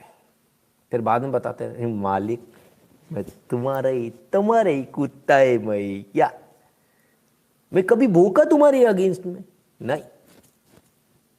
जब भी किया क्या, तलवे चाटा। चलो भाई, कमाल है भाई। बोलो, सोच समझ के तो बोलो। ऐसा क्यों बोलते हो कि दुनिया हंसती है उस पर? ऐसा नहीं बोलना चाहिए। खैर, तो ये इनकी असलियत है। खैर, असलियत से तो आप लोग वाकिफ होंगे। आइए अब आपको दूसरी खबर पर, पार्लियामेंट से जुड़ी हुई दूसरी खबर पर ले चलता हूं। पार्लियामेंट बिल्डिंग बड़ा बवाल इस बिल्डिंग पर मचा। इस बिल्डिंग का खर्चा जबरदस्ती हो रहा है। ये बिल्डिंग मोदी अपना घर बना रहा है। मेरे को तो अभी तक समझ में नहीं आया, एक घर बना रहा है क्या? रजिस्ट्री हो गई उधर की बाबा? मैंने सुना मेरे को 2-3 हार्ट अटैक एक साथ आए, उधर पे नहीं इधर वाले पे, ऑपोजिट। ऐसी खतरनाक बात है। मोदी अपना घर बना रहा है। मोदी ने अपने लिए हवाई जहाज खरीद लिया। खैर, पार्लियामेंट की बिल्डिंग बन रही साहब, बड़ा बवाल उठा। जरूरत नहीं है, आवश्यकता नहीं है, क्यों ऐसा करें वैसा करें, इस पर पैसा फालतू जा रहा है। आप में से बहुत कम लोगों को पता होगा कि जिसको आप पार्लियामेंट बिल्डिंग बोलते हैं वो कभी पार्लियामेंट के लिए बनी ही नहीं थी। वो बिल्डिंग पार्लियामेंट के लिए बनी ही नहीं थी। वो बिल्डिंग थी मेंबर ऑफ काउंसिल की बिल्डिंग। वो काउंसिलर्स के लिए बिल्डिंग बनाई गई थी। काउंसिल हाउस था, यानी कि शुद्ध हिंदी में कहें तो मेयर हाउस था। काउंसिल हाउस समझते हैं आपके से जो पार्षद जीतते हैं ना, उनका जो पार्षद जहाँ बैठते हैं ना, जिसको आप यूजुअली क्या बोलते हो, सिटी हॉल बोलते हो शायद, है ना, सेंट्रल हॉल, सिटी हॉल ऐसा बोलते हैं ना, अलग अलग जगह अलग अलग नाम होते हैं। वहाँ आपका मेयर भी बैठता है। तो बेसिकली जिस बिल्डिंग को आप देख रहे हैं ना, वो बिल्डिंग काउंसिल हाउस थी। मैं नहीं कह रहा ऐसा, मैं ऐसी गलती कैसे कर सकता हूँ। People using parliament having been requesting for the problems to be addressed, सालों से खुद ही बोल रहे थे भैया इसमें ये दिक्कत है, पार्लियामेंट की बिल्डिंग बनाओ, अब बनने लगी। It was never meant to be parliament, it was meant to be a council house. Bimal Patel, architect and president, CEPT university. तो साहब आर्किटेक्ट साहब आ गए, बिमल पटेल जी ने बता दिया, बोले साहब ये तो कभी पार्लियामेंट के लिए बनी नहीं थी, काउंसिल हाउस थी, पार्षदों की जगह MP को बैठा दिया। अरे लाहौर पे बिल्ला कूदा थे। मम्मी को पार्षद बना डाला ना। मोदी जी को तो कोई दिक्कत ही नहीं है, वो तो चाय बेचने वाले आदमी, कहीं भी बैठा लो कोई दिक्कत ना है। पार्षदों की सीट पे बैठा दिया, काउंसलर्स की सीट पे बैठा दिया। हरे राम राम राम, घोर अन्याय हो गया है तो। और 70 साल से बैठे हैं, अभी तक कीला चुभा नहीं। अब इसके बाद हो सकता है कल कील चुभ जाए एकदम से। महेश शर्मा जी धन्यवाद, कहते हैं यू आर नंबर 1। क्या बोलें साहब। आइए और देखें, अब बन रही है तो कब तक बन जाएगी ये तो बता दो भाई। बिल्डिंग बन रही है, बन रही है, बन रही है, राम जाने कब बनेगी। आइए देख लेते हैं, बिमल पटेल जी से ही सुन लें। Which means 75th year of independence, 2022, we will have a new parliament building. By the end of 2022, before the winter session, that's what is planned, yes. Building. By the end of 2022, before the winter session, that's what is planned, yes. 2022 में winter session से पहले यानी अगले साल लगभग इसी समय पर पार्लियामेंट बिल्डिंग बनकर तैयार हो जाएगी। और अगली बार जब आप पार्लियामेंट देखेंगे, विंटर सेशन देखेंगे, तो नई बिल्डिंग में देखेंगे, नई साज सज्जा के साथ देखेंगे, नए गौरव के साथ देखेंगे। ठीक है, तो ये डिफरेंस एक और। भारत आगे बढ़ रहा है, सब कुछ बदलता है। जब आप पैसे कमाते हैं, जब आपके पास पैसे नहीं होते हैं, तब आप एक अलग छोटे से घर में रहते हो। फिर आप पैसे कमाते हो, आप थोड़ा सा बड़ा फ्लैट ले लेते हो, और पैसे कमाते हो तो एक बंगलो टाइप ले लेते हो, थोड़ा और कमाते हो कोठी ले लेते हो, और कमाते हो तो और अच्छा सा पेंथ हाउस लेते हो, बड़ा ह्यूज, उसमें लॉन होती है, आगे होती है, पीछे होती है। तो भारत भी जब पैसे कमा रहा है तो वो धीरे धीरे इन्वेस्टमेंट सही जगहों पर कर रहा है। फिर क्या सिर्फ इस वजह से हो रहा है, उसको भी देख लेते हैं। फिल्म देखिए, सेक्युलर जयचंद आपको गालियाँ देने लगे हैं। ओह कोई बात नहीं, देने दीजिए, वो उनका काम है, मुझे कौन सी लग जाएगी। और फिर कुत्ते भी काम के होते हैं, खासकर रात में भौंकने के बहुत काम आते हैं, उससे चोर नहीं आते। ठीक है, सूर्यम जी बहुत बहुत धन्यवाद। चलिए, तो क्यों आखिर आवश्यकता पड़ी? क्या सिर्फ पैसे कमा रहे हैं इसलिए आवश्यकता पड़ गई, या फिर कुछ और भी है? आइए समझिए। Probable increase in Lok Sabha seats after 2026 delimitation. Delimitation 2026 में होने वाला है। 56% बढ़ने वाली है लोकसभा की सीट। और लोकसभा की सीट जब बढ़ेंगी तो किस किस कदर बढ़ेंगी जरा देखिए। 79% सिर्फ उत्तर प्रदेश में। राजस्थान में 100% बढ़ने की संभावना है, ये ऐसी ही बढ़ेगी नहीं है ना, कोई ये मत पकड़ना। आसाम में 50% बढ़ने की संभावना है, बंगाल में 43% बढ़ने की संभावना है, 71% झारखंड में, मध्य प्रदेश 79%, 73%, 58%, 29%, 46%, 26%, 33%, 65%, 38%, 40%, 80%, 71%, 60%, इतनी सीटें बढ़ने की संभावना है। तो सीटें कितनी हो जाएंगी फिर? आज 543 लोकसभा सीट है, ये बढ़कर 846 होने की संभावना है। कितनी? 846 अगर डीलिमिटेशन। अब ये 846 को एक के ऊपर एक बैठाओगे क्या? अभी तो झगड़ा होने लगता है, लोग सीट बदलवा देते हैं। एक मैडम थी, वो गई राज्यसभा में गई थी हालांकि, तो बोली मेरी सीट बदल दो, मेरे को उसके साथ नहीं बैठना, वो मेरी सौतन है। तो ऐसा भी चक्कर हो जाता है, क्या बताएं। तो 846 के आसपास सीट होने की संभावना है ना। अब सीटों का कितना अंतर आ जाएगा, सीटें कितनी हो जाएंगी, लोकसभा की सीटें कितनी हो जाएंगी जरा देख लें। डीलिमिटेशन हटने के बाद 143 लोकसभा सीट हो जाएंगी सिर्फ उत्तर प्रदेश में, 7 की जगह 12 हो जाएंगी दिल्ली में, उत्तराखंड में 7 लोकसभा सीट हो जाएंगी, हिमाचल में 4 हो जाएंगी, जम्मू कश्मीर में 8, पंजाब में 18 हो जाएंगी, राजस्थान में हरियाणा में 18 और राजस्थान में 50 सीटें हो जाएंगी, मध्य प्रदेश में 52 हो जाएंगी, गुजरात में 43 हो जाएंगी, महाराष्ट्र में 76 हो जाएंगी, 54 हो जाएंगी आंध्रा तेलंगाना में, कर्नाटका में 41 हो जाएंगी, गोवा में 2 हो जाएंगी, तमिलनाडु में 49 हो जाएंगी, केरल में 20 हो जाएंगी, लक्षद्वीप की 1 हो जाएगी, 1 रहेगी, अंडमान की 1, पांडिचेरी की 1, छत्तीसगढ़ की 19, ओडिशा की 28, झारखंड 28, बिहार 79, बंगाल 60 और असम की 21। तो ये फर्क आने वाला है। 2-2-2 त्रिपुरा, ये सारा ये जो डिफरेंस आ रहा है, इतना डिफरेंस आ जाएगा। अब मुझे एक बात बताइए, इतने सारे लोगों को कहाँ बैठाओगे आप, किधर बैठाओगे? व्हाट इज डीलिमिटेशन किसी ने पूछा, सर इसके लिए गूगल कर लीजिएगा, बहुत अच्छा रहेगा। डीलिमिटेशन दोबारा से पूरी जो आपकी जो सीमाएं होती हैं उसको दोबारा से आंका जाता है, उसको उसमें कितने लोग रहते हैं और कितने लोगों के ऊपर एक MP होना चाहिए, एक MLA होना चाहिए, वो दोबारा से गणना उसकी की जाती है। That is delimitation. बाउंड्री को भी आगे पीछे भी किया जाता है, जब जो डिस्ट्रिक्ट्स की बाउंड्री होती है उसमें वो भी उसमें काम होता है। तो delimitation is a very comprehensive, बहुत बड़ा एक प्रयोजन होता है। तो साहब ये स्थिति है। अब 846 लोगों को कहाँ बैठाओगे आप, कोई बताएगा? मेहुल झा जी कहते हैं guru dakshina from my first salary, salute to your. बहुत बहुत धन्यवाद भैया, पहली सैलरी से तो मुझे बहुत ज़्यादा पसंद है मेहुल झा जी, बहुत बहुत धन्यवाद आपका। अजय वलेशा जी धन्यवाद। तो इतने 846 लोगों को कहाँ ले जाओगे आप, कभी सोचा है? इसलिए नई पार्लियामेंट बिल्डिंग बन रही है, ठीक है, और ये कंप्लीट हो जाएगी 22 में, तो 26 में डिलिमिटेशन हो जाए, कोई दिक्कत ही नहीं है। ठीक है, सही बन रहा है ना? हाँ सही बात है, सिर पे बैठाने की बात हो रही है, ठीक है। तो खैर आइए अब चलते हैं और इससे आगे। कांग्रेस और गोवा फॉरवर्ड पार्टी के बीच गठबंधन तय, राहुल गांधी से मिले विजय सरदेसाई। ये बीजेपी के लिए थोड़ा चिंता का विषय होगा शायद।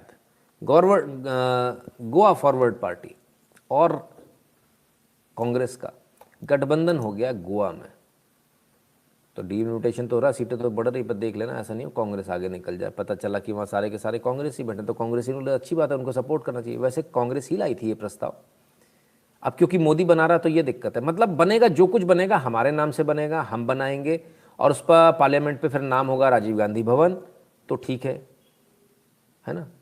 अगर कोई दूसरा बना रहा तो उन्हें मालूम है वो भवन का नाम तो नहीं होने वाला है, तो कष्ट में है। नाम के ऊपर कल हम एक एपिसोड करेंगे अगर समय मिला तो। चलिए अब ट्विटर की बात करते हैं, सोशल मीडिया जिस पर आप लोग बहुत ज़्यादा एक्टिव रहते हैं। आप में से कितने लोगों को मालूम है कि फेसबुक या ट्विटर, खासकर फेसबुक पर यदि आप किसी भी अपनी पोस्ट में फेसबुक लिखते हैं, ट्विटर लिखते हैं, यूट्यूब लिखते हैं या कुछ और लिखते हैं, तो आपकी पोस्ट की जो रीच है वो फेसबुक घटा देता है सोशल मीडिया का नाम लिखते ही, किसी भी सोशल मीडिया का। क्योंकि फेसबुक मानकर चलता है अगर फेसबुक लिखा तो मुझे गाली पड़ रही है, ट्विटर लिखा तो दूसरे का एडवर्टीजमेंट हो रहा है, तो जो भी है उसकी रीच घटा देता है कुल मिला के। इनकी और बहुत सारी बदमाशियाँ हैं, उस बदमाशी में से अब एक नई चीज़ बदमाशी आ गई। बिगिनिंग टुडे, आज से, we will not allow the sharing of private media such as images और videos of private individuals without their consent. Publishing people's private info is also prohibited under the policy, as it is threatening or incentivizing others to do so. इनका कहना है private video, Twitter अब आज के बाद से private video को include नहीं करेगा। सवाल ये उठता है what do you call a private video? Bedroom के अंदर तो प्राइवेट होता, सड़क पे चलते भी कोई व्यक्ति बोल देगा कि ये मेरा वीडियो, तो भाई उस वीडियो को हटाओ, उसकी कंसेंट चाहिए। तो किसको प्राइवेट वीडियो मान रहा है? देख ले किसको मान रहे हैं, अपना दिमाग क्यों लगाए। इन्होंने पूरी पॉलिसी दे ही रखी है ट्विटर ब्लॉग में, आ जाइए। The misuse of private media can affect everyone. पढ़ने में आ रहा है? नहीं आ रहा तो मैं दूसरा स्क्रीनशॉट लगा देता हूँ, 1 मिनट, ये ज़्यादा बेहतर होगा, है ना। यहाँ आ जाते हैं। The misuse of private media can affect everyone but can have a disproportionate effect on women, activist, dissidents, अच्छा, and members of minority community. अच्छा, तो मतलब ना तो इसमें आप आए ना मैं आया, मैं आदमी हूँ, माइनॉरिटी कम्युनिटी से नहीं हूँ, डिसिडेंट भी नहीं हूँ, एक्टिविस्ट हूँ लेकिन तुम मुझे मानोगे नहीं। भारत का विरोध मैं कर नहीं रहा हूँ, तो मतलब मेरा वीडियो लगाया जा सकता है, मुझे गालियाँ दी जा सकती है, लेकिन अगर जो भारत को गालियाँ दे रहा है, जो औरत होने का फ़ायदा उठा रही हैं, मैं तो औरत हूँ, जो एक्टिविज़म के नाम पर देशद्रोह कर रहे हैं, जो माइनॉरिटी कम्युनिटी के नाम पर जो दंगाबाजी अभी तक कर रहे हैं, जो ब्लॉक कर रहे हैं, अब ये ब्लॉकिंग और बढ़ जाएगी। We have receive a report that a tweet contains unauthorized private media and we will now take action in line with our range of enforcement options. तो साहब ये स्थिति है। तो ट्विटर तो फिलहाल टाटा बाय बाय करने का समय आ गया, और समय आ गया कि आप अपना ट्विटर बदल लें, क्योंकि ये यहाँ तो आप सिर्फ फेक न्यूज़ फैलेगी। राहुल तिवारी जी बहुत बहुत धन्यवाद आपका। यहाँ आप सिर्फ फेक न्यूज़ फैलेगी, इसके अलावा कुछ नहीं फैलेगा, क्योंकि आपको बोलने की आज़ादी नहीं, बोलने की आज़ादी सिर्फ और सिर्फ एक जगह, और वो उन लोगों को है जो एक्टिविज़म है, डिसिडेंट्स हैं, जो माइनॉरिटी कम्युनिटी है, मतलब मेजॉरिटी को जीने का अधिकार नहीं, मेजॉरिटी मर जाए, वो जाके फांसी लगा ले, वो कुएं में कूद जाए ट्विटर के अनुसार। तो सिर्फ ट्विटर ही ऐसा क्यों? पूरा मीडिया से भरा पड़ा है साहब। आइए, ये जो आईटी दिख रहा है, ये आईटी क्या है? यहां आ जाते हैं, indiatimes.com दिख रहा है आपको? हाँ, अब दिखा होगा, indiatimes.com। इंडिया टाइम्स पर एक खबर छपी, जरा देखें। नॉट जेफ और Elon Musk, these 11 people are the richest people in human history. ये 11 लोग ह्यूमन हिस्ट्री के सबसे रईस लोग हैं। ठीक है भाई, भारत का भी एक कोई है, तो हमारा ध्यान गया, हमने कहा भाई देखें क्या चल रहा है। तो साहब मनसा मूसा, इसके बाद अगस्तस, फिर अकबर, ओहो हो, ये भैया ये कैसे नहीं होंगे? ये नहीं होंगे तो पूरा दुनिया लुट जाएगी। Andrew, John, Nikolai, Mir Osama Ali Khan, हाँ, इनकी 230 बिलियन की वर्थ थी, बड़े अमीर थे साहब, ऐसा अरे साहब फलाना थे ठिकाना थे। अब आइए, अब दिक्कत कहाँ है? हमें इस पूरे में कहीं कोई दिक्कत नहीं है भाई। दिक्कत कहाँ से आती है? पढ़िए। Mir Osman Ali Khan reportedly owned 50 Rolls Royce and used the diamond as paperweight in his office. He is also known as the Nizam of Hyderabad. ये पैसा था किसका? इनके बाप का था। ये पैसा हमारे टैक्स का था जो हमने भरा था। He was one of the 7 Nizams who ruled Hyderabad until the country was invaded by neighboring India. आई शाबाश, हमें तो पता ही नहीं था कि हमने इन्वेड किया है। ये इंडिया टाइम्स लिख रहा है साहब। He was one of the 7 Nizams who ruled Hyderabad until the country was invaded by neighboring India. Bharat ने इन्वेड करके, अवैध रूप से इन्वेड करके कब्जा कर लिया हैदराबाद पर। यह कहना इंडिया टाइम्स का। क्या बात है साहब, लिखने वाले कौन है? जरा ऊपर चलें। ऐसे गजब गजब के आर्टिकल, मैं तो मर जाऊंगा, हार्ट अटैक आ जाएगा। कोई भूपेंद्र सिंह जी हैं भाई, जरा पता लगाओ कौन है भाई। भूपेंद्र सिंह जी ने यह आर्टिकल लिखा है। वाह, कमाल हो गया, ऐसा गजब का आर्टिकल। भारत ने इन्वेड कर दिया अपनी टेरिटरी को, भारत ने इन्वेड कर दिया। कमाल है। तो सिर्फ ट्विटर नहीं है साहब, यहाँ तो अगर आप न्यूज़ फॉर्मेट पे भी जाएंगे तो वहाँ पर भी देख लीजिए, सब जगह एक ही हाल है। सब जगह फेक न्यूज़ है, सब जगह बेइंतहा भारत के प्रति नफरत है। भूपेंद्र सिंह जी, इससे पूर्व भी उनका एक आर्टिकल आपको दिखा के पहले, करीब शायद 6 महीने पहले, वो शायद किसान आंदोलन से संबंधित था शायद। Sir we should start using Koo instead of Twitter and Dailymotion instead of YouTube. वैसे कू पे भी लाइव कर सकते हैं यदि आपको बहुत अच्छा होगा, यदि आप तो बहुत अच्छा होगा। कू पर लाइव नहीं होता उत्कर्ष सक्सेना जी, जितना मुझे मालूम है ना। फिर भी यदि होगा, और शायद होता होगा तो शायद 10-1 मिनट का होता होगा। इतना लंबा लाइव में तो प्राण निकल जाएंगे। होगा, वो भी धीरे धीरे आएगा। उत्सव शर्मा जी कहते पराग ने भी साड़ी पहन ली। अच्छा जी, तो ये स्थिति है। तो इसलिए अब धीरे धीरे जब ऐसी स्थिति देखती है तब क्या, अभी और है, इतना ख़त्म नहीं हुआ। पंडित शुक्ला जी बहुत बहुत धन्यवाद भैया। पराग अग्रवाल ट्विटर के सीईओ को इंडिया बोला और अच्छे से उसका कान भर के सुनाओ उसको, उसे। बिल्कुल ए जोशी जी, अभी तो उन्होंने पहला दिन ही लिया है पराग ने, पहले दिन में ही एक हाल है, पहले दिन में ही उन्होंने सिस्टम ही क्रिएट कर दिया। परिणीमा तनवर जी बहुत बहुत धन्यवाद। तो चलिए और आगे चलते हैं, कोर्ट पर चल रहे हैं। Supreme court seeks centre response on plea for providing food security to refugee asylum seekers.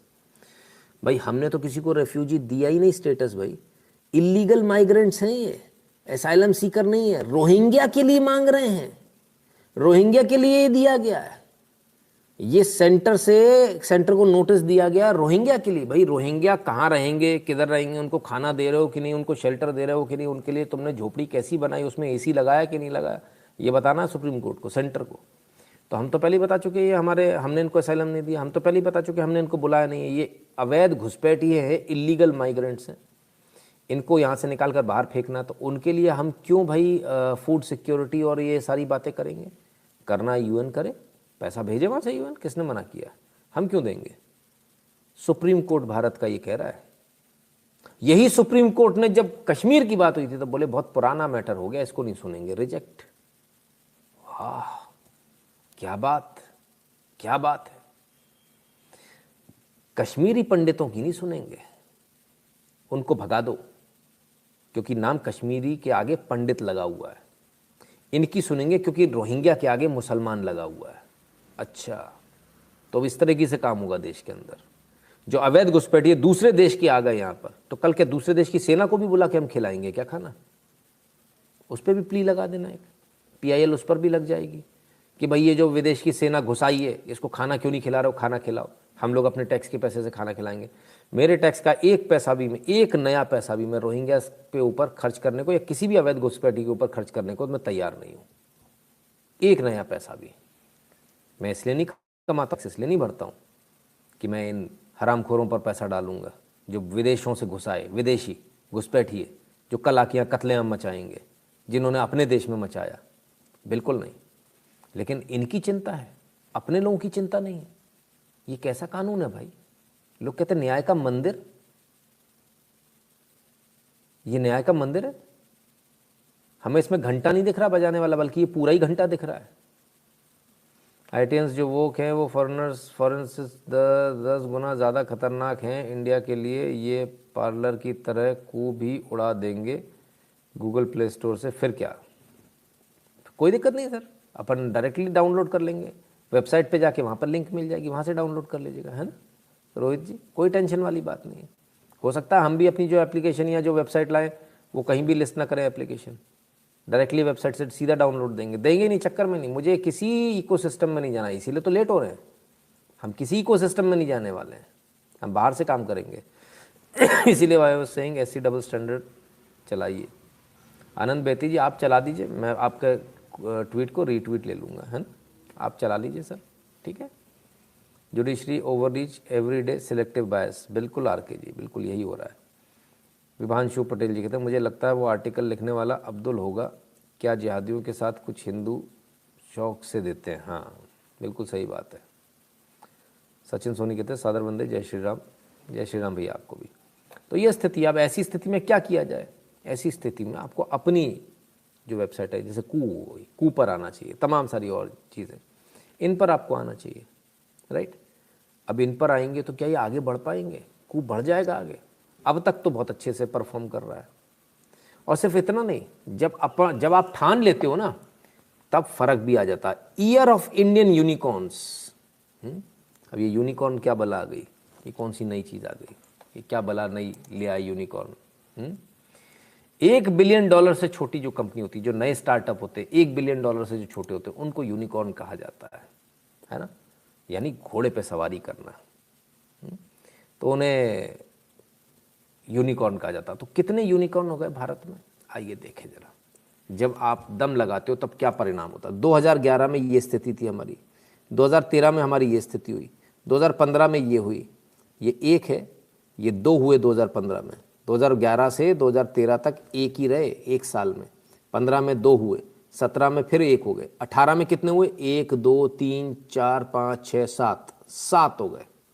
19 में कितने हुए? 1 2 3 4 5 6 7, 19 में भी 7, 20 में कितने हुए? ओ हो, और 21 में अरे बाबा ये मेरी गिनती के बाहर है। इतने यूनिकॉर्न्स, इतने नए स्टार्टअप जो करोड़पति स्टार्टअप हो गए, वो ये रहे आपके सामने। अब फिगर्स में दे दूं, 1 1 1 1, 2011 12 13 14, 15 में 4, 16 में 2, 17 में 0, 18 में 8, 19 में 9, 20 में 10 और 21 में 41। यह है आपका जलवा। इसमें कू भी है ना? ये तमाम सारे जो यूनिकॉर्न्स हैं, इसमें आपका स्वदेशी पेटीएम भी है, तमाम सारे जो आपके स्वदेशी हैं नए स्टार्टअप्स हैं, वो तमाम सारे यूनिकॉर्न्स जो 41 यूनिकॉर्न्स हैं भारत के 2021 में। तो आपको लगता है आप कुछ नहीं कर सकते? आप बहुत कुछ कर सकते हो भाई। आप देखिए आपने क्या जलवा खींच दिया, आपने इतने यूनिकॉर्न्स पैदा कर दिए, है ना? तो ये स्थिति है। आप खटाक से ले जाके कंपनी को कहाँ ले जाके खड़ा कर देते हो? तो सिर्फ यूनिकॉर्न ही बन रहे हैं, कुछ और भी हो रहा है। सरकार क्या कर रही है? तो प्राइवेट लोगों ने किया है, बात भी सही है। सरकार क्या कर रही है वो देख लेते हैं। आइए, Indian railways new record log highest ever figures in electrification of routes. अच्छा जी, ठीक है भाई, देखें जरा क्या किया इन्होंने।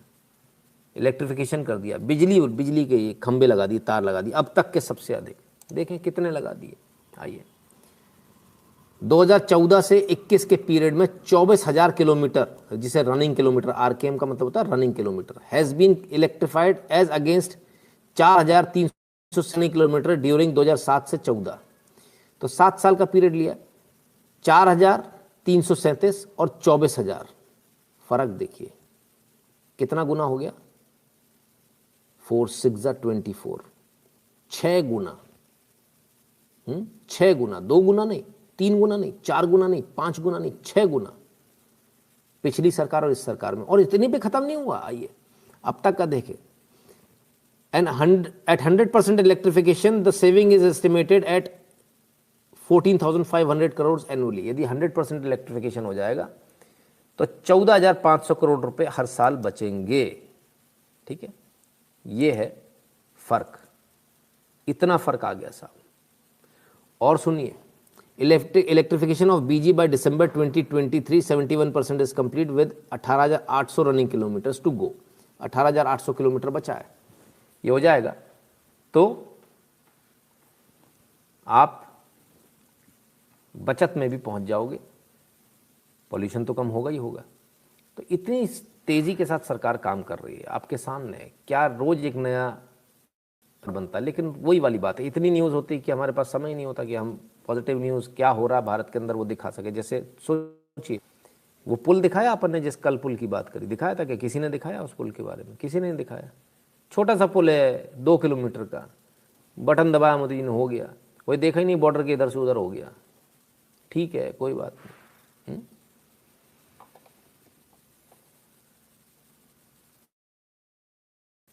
चलिए और आगे चलते हैं। तो सब कुछ अच्छा हो रहा है ऐसा नहीं है, कुछ बुरा भी हो रहा है और कुछ बहुत बुरा हो रहा है। Rajasthan, man rapes class 8 girl makes video of criminal act viral. न सिर्फ इस बच्ची का रेप किया बल्कि उसकी वीडियो भी बनाई, उसकी वीडियो वायरल कर दी। और सबसे दुख की बात है कि वीडियो वायरल होके उसके ही माँ बाप के पास पहुंच गई। घटना अजमेर की है। एक पहले बहुत बड़ा कांड हुआ था अजमेर में, बहुत बड़ा कांड हुआ था। उसके बाद आज फिर ये अजमेर से अक्सर होते रहते ऐसे कांड, फिर से एक आया है। पड़ोसी था, ट्रक ड्राइवर है। 8वीं क्लास की बच्ची के साथ 31 साल के व्यक्ति ने रेप किया और उसकी वीडियो बनाई और उससे बोला अगर तूने किसी से बोला तो तुझे मार दूंगा। उसके बाद उसकी वीडियो भी वायरल कर दी। वीडियो घूम के उसके माँ बाप के पास आ गई। विशिंग लॉन्ग, धन्यवाद विजय सिंह जी। तो ये वीडियो वापस आ गई। अब सवाल ही उठता है कौन है वो? नाम तो नहीं दिया, नाम तो नहीं। Police said the accused is 31 year old driver who lives in same colony as the victim. तो कहाँ की घटना है? नसीराबाद सदर पुलिस स्टेशन। अब आपको नाम से समझ में आ गया होगा, नाम से समझ में आ गया। कितना भी नाम छुपा लो, नाम छुपता थोड़ी, नाम से समझ में आ गया होगा। 31 साल का बंदा 8वीं की बच्ची के साथ में रेप किया, वीडियो बनाई और वायरल कर दिया। अजमेर, राजस्थान। सुप्रीम मुजरा ऑन जुडिशरी। रोहित कहते हैं सर सिर्फ MBA वाले नौकर निकल रहे, मेरे यहाँ एक डिप्लोमा वाला आदमी टैलेंटेड है, उसने BTech MTech वालों को भी जॉब पे रखा है बिजनेस में। बहुत अच्छी बात है रोहित जी, ऐसा ही होना चाहिए, क्योंकि अजमेर से ही समझ आ गया था। ठीक बात है। और देख लेते हैं, आइए और देख लें, और न्यूज़ देख लें। 12 में 2 नाबालिग लड़कियों के साथ सामूहिक दुष्कर्म, पुलिस पर लगे गंभीर आरोप। दरिंदों ने 3 दिन तक नाबालिग लड़कियों से गैंगरेप किया। 12, राजस्थान। और देख लेते हैं भाई। टीपू सुल्तान अपने दोस्तों के साथ मिलकर महिला के साथ खेतों में दुष्कर्म किया। उत्तर प्रदेश के बाद राजस्थान में महिलाओं को सुरक्षा को लेकर सवाल उठने लगे। लो भैया, राजस्थान, फिर से एक राजस्थान की न्यूज़ और आ जाइए। सावली रोड की घटना, उद्योग नगर थाने में मामला दर्ज, 2 युवक गिरफ्तार, एक युवक की पुलिस कर रही तलाश। दुष्कर्म के समय साथी ने बनाया अश्लील वीडियो। सीकर, राजस्थान। और भी है शायद एक और, यस, जयपुर, 3 विदेशी महिला पर्यटकों के साथ जयपुर में दुष्कर्म। देखते जाइए, एंडलेस है। राजस्थान रेपिस्तान हो गया ऐसा लग रहा है, इतना बुरा हाल है। सरकार बचाने की चिंता में जनता को नहीं बचा पा रही वहाँ की सरकार। बड़ा दुखद है, बहुत दुख होता है देखकर। लेकिन सिर्फ इतना नहीं है, आपको लगे कि इतना ही है ना। भरतपुर से एक तस्वीर और आ रही है, वो भी राजस्थान से। सिर्फ लड़कियों पर अत्याचार हो रहे, उनके गैंगरेप हो रहा है ऐसा नहीं है। आइए देखिए, अब जरा इसको भी देखिए। ये देखिए, जैसे गरीब आदमी को मार रहे हैं। ये देखिए, जैसे गरीब आदमी को मार रहे हैं। ये देखिए, जैसे गरीब आदमी को मार रहे हैं।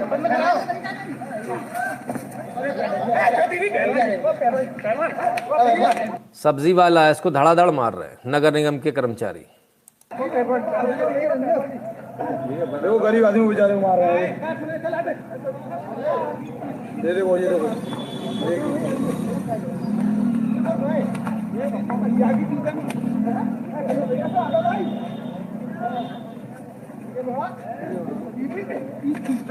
देखो, ये देखो बहुत बुरी तरीका से मार रहे हैं साले। ये गरीब आदमियों को ठेले वाले गरीब आदमियों ने मार रहे हैं। गरीब आदमी ने मार रहे हैं साले। ये देखिए बेचारे गरीब आदमी मार रहे हैं। ये देखो, ये आते आते ये मारा साला, ये मारा।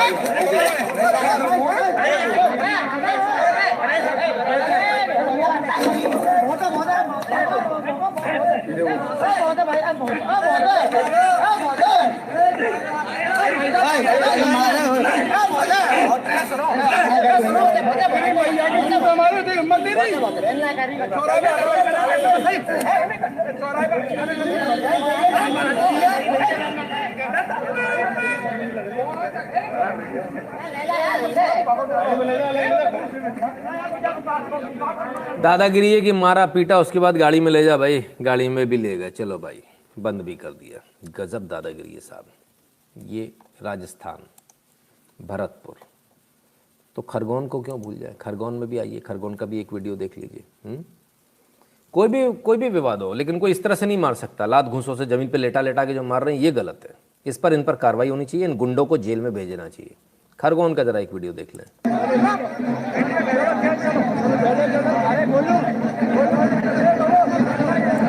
मस्जिद है साहब, मस्जिद के सामने से बारात जा रही थी ना। इस समय अजान हो रही है, नमाज हो रही, कुछ नहीं हो रहा, लेकिन मस्जिद के सामने से बारात नहीं जाएगी। बारात जाएगी तो विवाद हुआ और जमकर मारा बारातियों को, खूब पत्थर फेंके।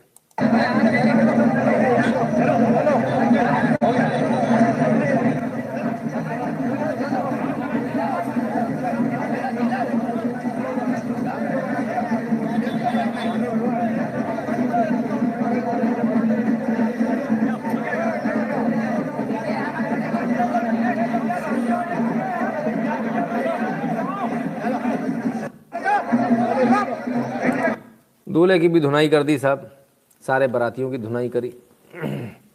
सामने से निकल रही थी बारात, उसको निकलने नहीं दिया, उसको नीचे उतारा, पैदल जाओ यहाँ से। ये है। तो खरगोन में भी कमोवेश यही हाल है। मस्जिद के सामने से हम निकल नहीं सकते। आइए, बहुत दिनों से बंगाल की बात नहीं हुई, बंगाल की बात कर लें। पहले ज़रा वीडियो देखिए, फिर बंगाल की बात करते हैं।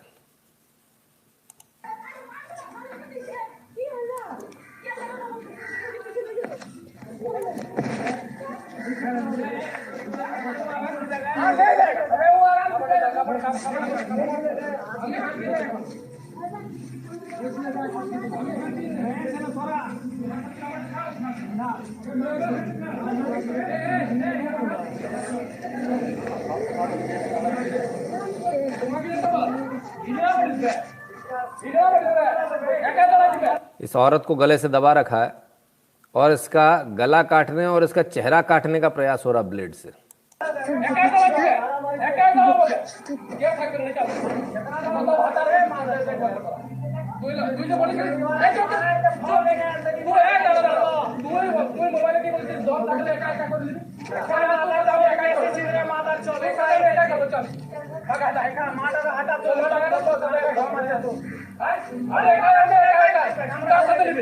तो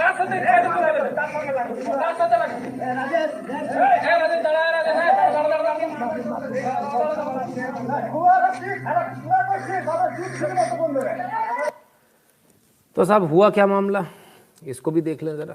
आइए पहले मामला देख लें। शुभेंदु अधिकारी जानकारी दे रहे हैं। In Barabani Paschim Bardhaman TMC goons led by Mohammad Akbar Alam attacked BJP Janata Yuva Morcha Mandal president Bapi Pradhan and his mother and others upon returning home. भाग गए थे। He had flee due to the post poll violence after the intervention of honourable Kolkata high court. वापस आए वो लोग, ठीक है ना, और घर में से लोगों को निकाल निकाल के मारा जा रहा है। अब क्या किया जा रहा है जरा ये भी देख ले। उनकी माँ को मारा गया है ना, बापी प्रधान को मारा गया। मोहम्मद फयाज अहमद ऑफ फलकाटा कॉलेज अलीपुर द्वार attacked a female student trying to inflict permanent scar on her face with blade. After his arrest, his well-wishers set shops on fire and engaged in vandalism. RAF had to be called in. तो साहब एक student का मोहम्मद फयाज ने चेहरा काटने का blade से प्रयास किया। पुलिस ने जब उसको पकड़ लिया तो उसके समर्थकों ने आके पूरे मार्केट में आग लगा दी, दुकानों में आग लगा दी, दुकानें तोड़ दी। और ये 30 नवंबर की घटना और ये भी 2 घटनाएं बैक टू बैक, ठीक है। यहाँ मोहम्मद अकबर हैं, मोहम्मद अकबर आलम, वहाँ मोहम्मद फयाज था। तो ये बंगाल में चल रहा है, ये बंगाल की घटना है, ये बंगाल में लगातार चल रहा और अब भी जारी है।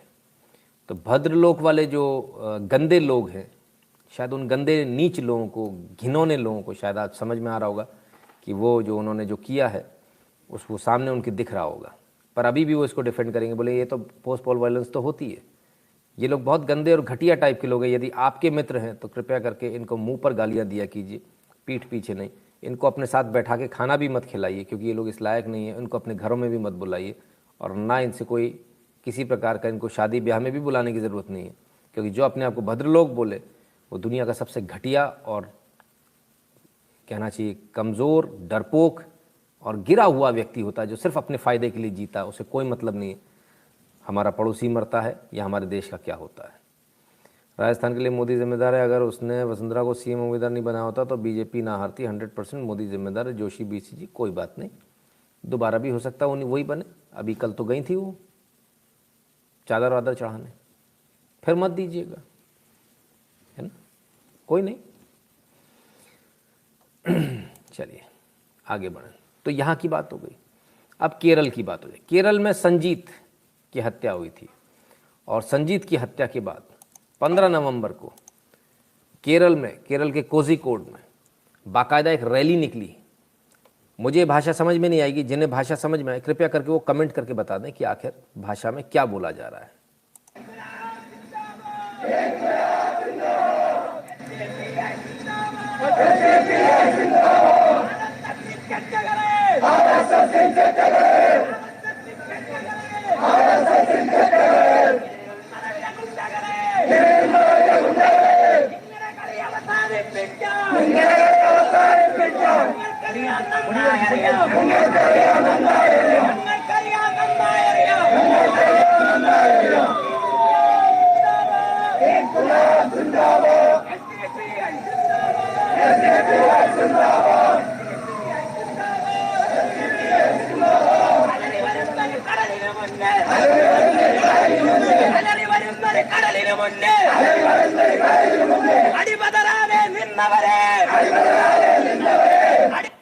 बताया जाता है जिन लोगों ने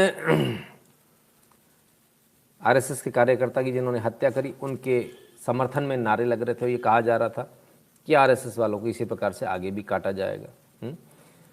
और ये एसडीपीआई के लोग थे, एसडीपीआई के गुंडे, एसडीपीआई के आतंकवादी थे। एसडीपीआई मुझे कहने की आवश्यकता नहीं, इस लाइव पर कई बार चर्चा हो चुकी है इनके बारे में। तो ये चीज़ें हैं, ये हम सबके सामने हैं। केरल में भी यही चल रहा है, चारों तरफ से यही चल रहा है। अब जाए तो जाए कहाँ, बेचारे हिंदू को तो समझ में ही नहीं आ रहा वो जाए कहाँ। किसी ने बोला कि मोदी की गलती थी, वसुंधरा इसलिए राजस्थान में ऐसा हो गया। आइए देख लें जरा, फ़र्क देख लीजिए सरकारों का वोट आपको किसको करना है मुझे नहीं, उससे हमें कोई मतलब नहीं। यूपी 24 घंटे में पेपर रद्द, 30 दिन में फिर होगा 23 गिरफ्तार। ये 24 घंटे के अंदर हो गया, 24 घंटे के अंदर पेपर रद्द हो गया, 30 दिन में फिर से होगा, पुनः होगा, और 23 गिरफ्तार भी हो गए। ठीक है ना, ये उत्तर प्रदेश है। अब आ जाइए राजस्थान। याद है ना रीट पेपर घोटाला? राजस्थान पेपर लीक नहीं माना, पेपर लीक हुआ माना ही नहीं, जबकि हमने अपने ही लाइव पर सबूत दिखाए थे। नकल अध्यादेश भी लागू नहीं। ये फर्क है दो जगहों पर। एक जगह पेपर लीक माना गया, परीक्षा रद्द हुई, दूसरी जगह पेपर लीक माना नहीं गया, जिनसे पैसे लिए थे उनको नौकरी मिल गई, और आपको जो नौकरी मिलनी थी वो आपकी नौकरी को ठेंगा दिखा दिया वहाँ की सरकार ने, कहा ऐसी की तैसी तुम्हारी, तुम्हें कोई नौकरी नहीं मिलेगी, लात मार के आपको भगा दिया। यानी आपका हक मारा गया, वो हक जिससे आपकी पूरी जिंदगी आपकी इफेक्ट होती, वो हक जिससे आपका पूरा जीवन आपका बदलने वाला था। यदि आपको सरकारी नौकरी मिल जाती तो एक बात ही अलग होती, लेकिन सरकारी नौकरी के नाम पर आपको लानत भेजकर, लात मारकर आपको भगा दिया गया। उधर उत्तर प्रदेश में दूसरी तरफ आपके लिए तुरंत ही जैसे ही मालूम चला कि पेपर लीक हुआ, तत्काल परीक्षा को रद्द कर दिया, 24 घंटे के अंदर लोगों को गिरफ्तार किया गया, और अब परीक्षा 1 महीने के अंदर दोबारा होगी। 1 दिन के अंदर सारी कार्रवाई हो गई और 1 महीने के अंदर दोबारा होगी। अब लोग ऐसे में किसको पसंद करेंगे? Sir, I'm a Bengali and all this type of news does not come neither in Vadralok newspaper nor in Vadralok TV channel. Oh, अच्छा ये भी है, वांग फैक्टोरियम। तो फिर तो इसका मतलब हमको बंगाल की ज़्यादा न्यूज़ लेनी पड़ेगी। पूनम सिंह जी कहते हैं योगी रॉक्स। चलिए देख लेते हैं योगी रॉक्स। भाई साहब फिर से आ गए मैदान में, इंटरव्यू लेने गए थे, सुन लीजिए क्या हुआ। तो योगी जी के वक्त है पक्के वाले, हम तो वोट देंगे भले ही सीट ना हो। लेकिन आप ये बताओ, आज तक यूपी में लगातार 2 बार कोई मुख्यमंत्री नहीं बना, ये रिकॉर्ड योगी जी तोड़ेंगे। लेकिन ये बताओ कि ये वीडियो आप जो है 4 महीने बाद दिखाना लोगों को, जब चुनाव हो जाएगा एक बार पहले दिखा लो, तब पता लगेगा हाँ भाई वो क्या कह रहे थे शर्मा जी। जी कॉन्फिडेंस पक्का है। तो पहले अपने बारे में बताओ कि आप क्यों पक्के वाले हो योगी जी के? भाई एक तो प्रशासन इतना बढ़िया हो रहा, लूटपाट खत्म हो रही, रोडे आप सड़कें देख लो, सारी गड्ढे हो रहे थे सारी सड़कों में, 7-8 साल हो गए, सारी सड़कें बढ़िया हो लग रही धीरे धीरे। सारे रोड अच्छे होंगे, ट्रांसपोर्ट बढ़ेगा, काम मिलेगा, और क्या चाहिए? और क्या अच्छा काम हुआ है योगी जी का या योगी सरकार में या मोदी सरकार में जिससे आप बोलो? और क्या चाहिए? और सरकार अच्छी है, प्रशासन अच्छा है, और क्या चाहिए? करना तो अपने आप ही पड़ेगा। योगी जी ना मोदी जी, खाने को तो किसी को देने का ही नहीं। या अजीत सिंह दे देता है या जयंत चौधरी दे देगा, अपने आप ही करना खाना सबको। नहीं, जैसे लोग कहते हैं महंगाई बहुत बढ़ गई, बेरोजगारों को उतनी नौकरियां नहीं मिली, सरसों तेल 200 रुपए, जिस गैस पे आप जला रहे हो गैस महंगी हो गई 1000 रुपए की, डीजल पेट्रोल महंगा हो गया, तो ये सब भी तो बहुत सारी चीजें हुई। महंगाई तो बढ़ेगी, जब सैलरी बढ़ेगी तो महंगाई भी बढ़ेगी। मजदूरी पहले 150-200 रुपए थी, अब 500 हो रही, 700 भी हो रही, 1000 में भी आ रहे हैं कारीगर। तो जैसे महंगाई बढ़ेगी ऐसे मजदूरी भी तो बढ़ रही है। महंगाई बढ़ती है उनके लिए जो ना करवाए, जो सरकार से फ्री का राशन चाहते हैं, उनके लिए बढ़ती है महंगाई। तो मतलब आपको सरकार से कोई दिक्कत? हमें कोई दिक्कत नहीं है, सब बढ़िया चल रहा। अच्छा हो रहा प्राइवेशन हो। अब देखिए सरकारी लैट्रिन वहाँ खराब हो रही, सारे रोडे, ये जो रेलवे स्टेशन है जितने सरकारी है सारे खराब ही रहे। प्राइवेट मेट्रो है कितनी अच्छी है देख लो। अरे लेकिन अखिलेश की सरकार मान लो चौपट थी, अच्छे दिन का वादा मोदी जी ने किया, राम राज्य योगी जी को लाना था, अच्छे दिन आ तो गए, राम मंदिर बन गया, 370 हट गई, और क्या चाहिए? क्या कर सके? 36 सीट पर आदमी सीएम बन जाएगा। 36 सीट मिल गई सीएम उस गठबंधन में। अगर कुछ हुआ, अगर तो अखिलेश यादव होगा ही नहीं। पहली बार भी गठबंधन हुआ था, क्या हुआ था? पहली बार गठबंधन हुआ था, क्या हुआ था? महागठबंधन, मायावती, अखिलेश, चाचा भतीजा, मौसी फुप्पा सब एक जगह तो थे। और अब की बार भी गठबंधन है, अब की बार जितवा लियो। कैमरे पे चैलेंज कर रहा है इस बात को मैं। मेरे तो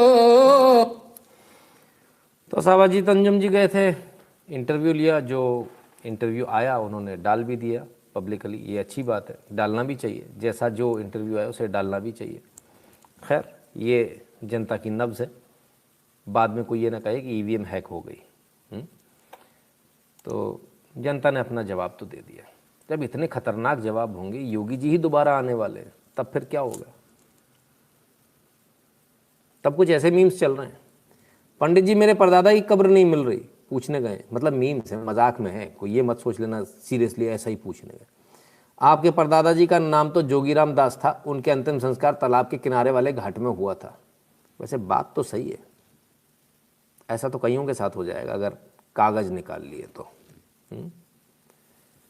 खैर बड़े मज़ेदार मज़ेदार मीम्स चलते हैं साहब, एक से बढ़कर एक मीम्स चलते हैं। और जब ऐसा ही होना है तो कहीं से और से भी एक वीडियो आ गया, उस वीडियो को भी देख लीजिए। नाम ही क्यों पूछ रहे हो, जब पता ही चल गया है कि नाम क्या था पिताजी का, तो लो कार्रवाई भी शुरू हो गई।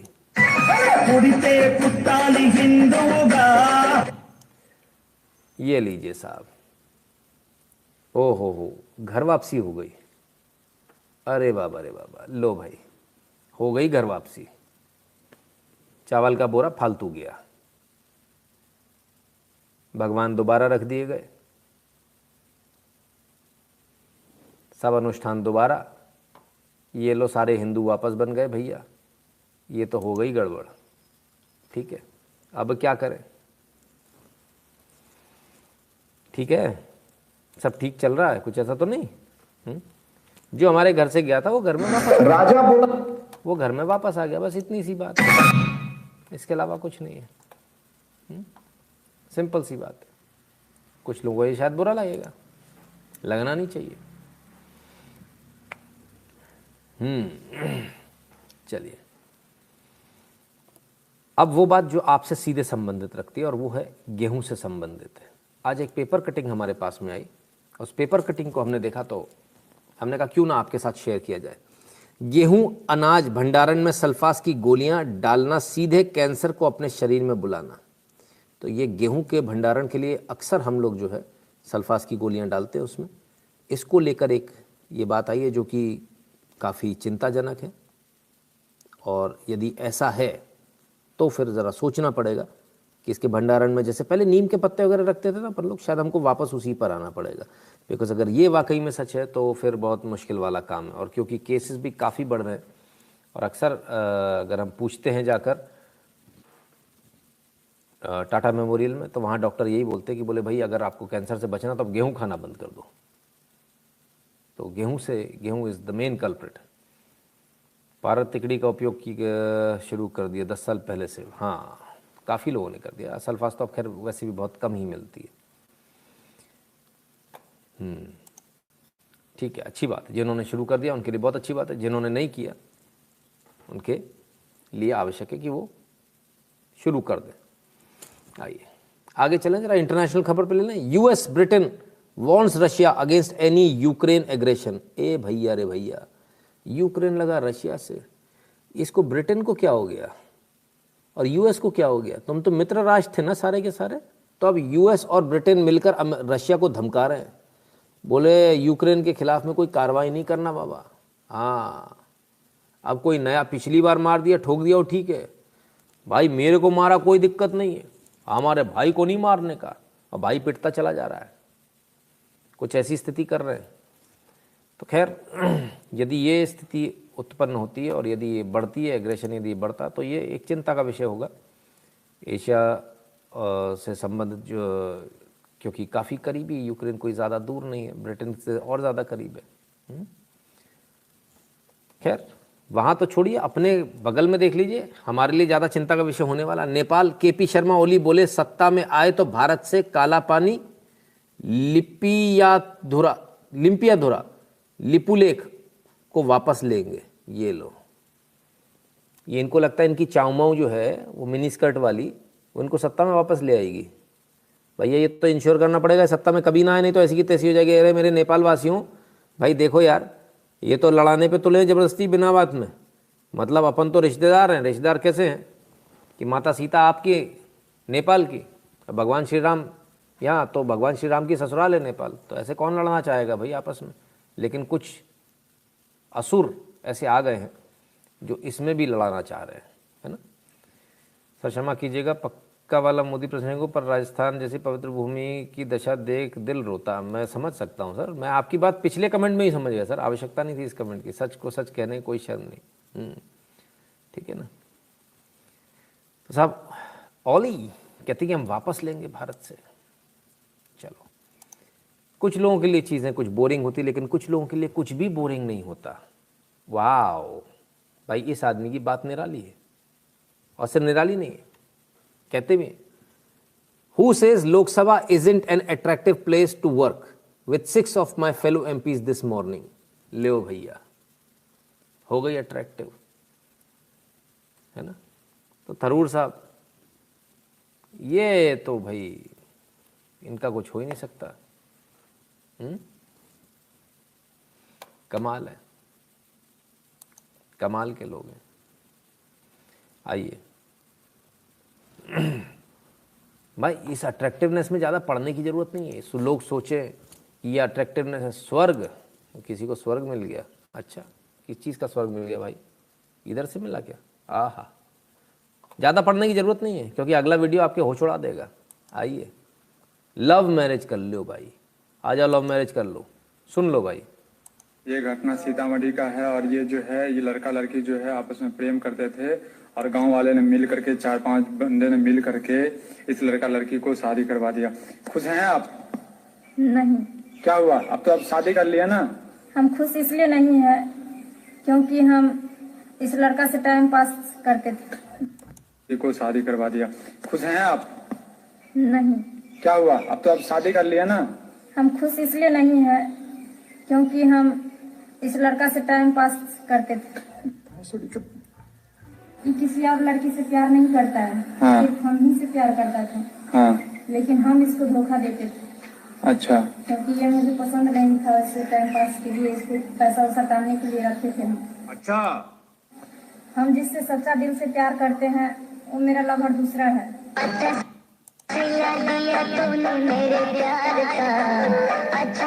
और अभी तो रुको, क्लाइमैक्स अभी बाकी है। भाई साहब, आप इनसे प्यार करते हैं, आप खुश हैं? खुश तो मैं भी नहीं हूँ भाई साहब। भाई ये लास्ट वाला बड़ा गजब था। फिर से एक बार, भाई साहब, आप इनसे प्यार करते हैं, आप खुश हैं? खुश तो मैं भी नहीं हूँ भाई साहब। बाबा रे बाबा, ऐसी गजब की लव स्टोरी हमने आज तक नहीं देखी। बड़ा लब लब चल रहा था, खेतन में लब लब चल रहा था। पकड़ लिया गांव वालों ने, शादी कराई दी, हो गई आफत। लड़के को उल्लू बना रही थी, कांड हो गया। लड़का भी खुश नहीं है, पता नहीं लड़के का आगे क्या लफड़ा था, लड़का जाने। भगवान बचाए ऐसे लोगों से तो। अरे गजब साहब, कमाल है। खैर, शादी हो जाती है भाई साहब ऐसे लोगों की, बड़ी ज़बरदस्त ज़बरदस्त शादियाँ होती हैं। आइए ज़रा इसको भी देखें। हो गई शादी, मज़े करो। एक्सपेरिमेंट थोड़ा ज़्यादा हो गया, जेसीबी पे बैठ गए साहब। अब जेसीबी वाले को क्या मालूम, उसको लगा मैंने कचरा उठा लिया, अनलोड कर दो, ले हो गया कचरा अनलोड। ज़्यादा एक्सपेरिमेंट, शादी उन्हीं कुछ नया करना है, कर लो भैया। बैठ गए जेसीबी पे, लोडर पे बैठोगे, कचरा भर गया, उलट दे बेटा उलट, ये ले भैया, अरे धमाक, हो गया कल्याण। इसलिए कहते हैं कभी इतना परेशान नहीं होना चाहिए, कभी इतना ज़्यादा एक्सपेरिमेंट भी नहीं कर लेना चाहिए। अच्छा, आप लोगों को तो पता ही है मुझे खाना थोड़ा पसंद है। मुझे लगा कि मैं ही बहुत पेटू हूँ। आज मेरा ये भ्रम टूट गया भाई साहब, आज मेरा ये भ्रम टूट गया। लीजिए साहब, खाना चल रहा है, पीछे आग लग गई ससुरी, यहाँ कोई फर्क नहीं है, भाई अपना खाने में लगा है।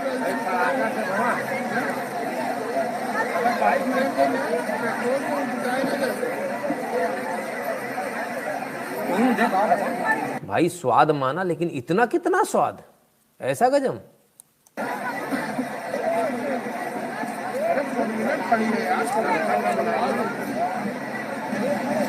खा लो बे, खा लो,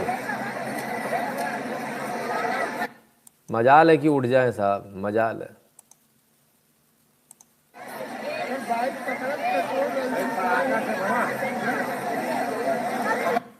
मस्त राम मस्ती में, आग लगे बस्ती में। बाई गॉड, हद ही हो गई, ये तो हद ही हो गई। खाने का इतना शौक और हिलने का, डरने का कोई काम नहीं है कि इधर भी आग आ जाएगी। बोले ठीक है, देख लेंगे, निपट लेंगे, अभी खाना खाओ, पहले पेट पूजा, बाद में काम दूजा। कुछ ज़्यादा ही सीरियसली ले लिया उन्होंने इस काम को। खैर, फुटबॉल मैच भी देख लीजिए लगे हाथों आज आप एक, बड़ा ज़बरदस्त फुटबॉल मैच है भैया, ध्यान से देखिएगा।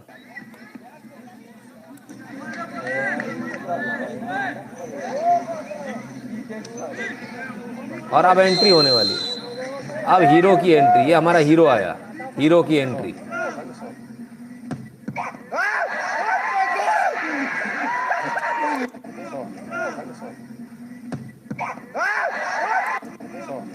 गोलकीपर उधर गया, कुत्ता इधर। कुत्ते को समझ नहीं आ रहा है हुआ क्या।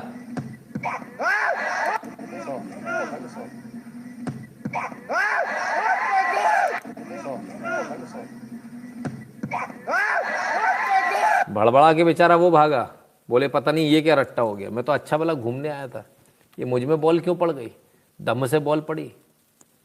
कमाल हो गया भाई। ऐसा भी होता है।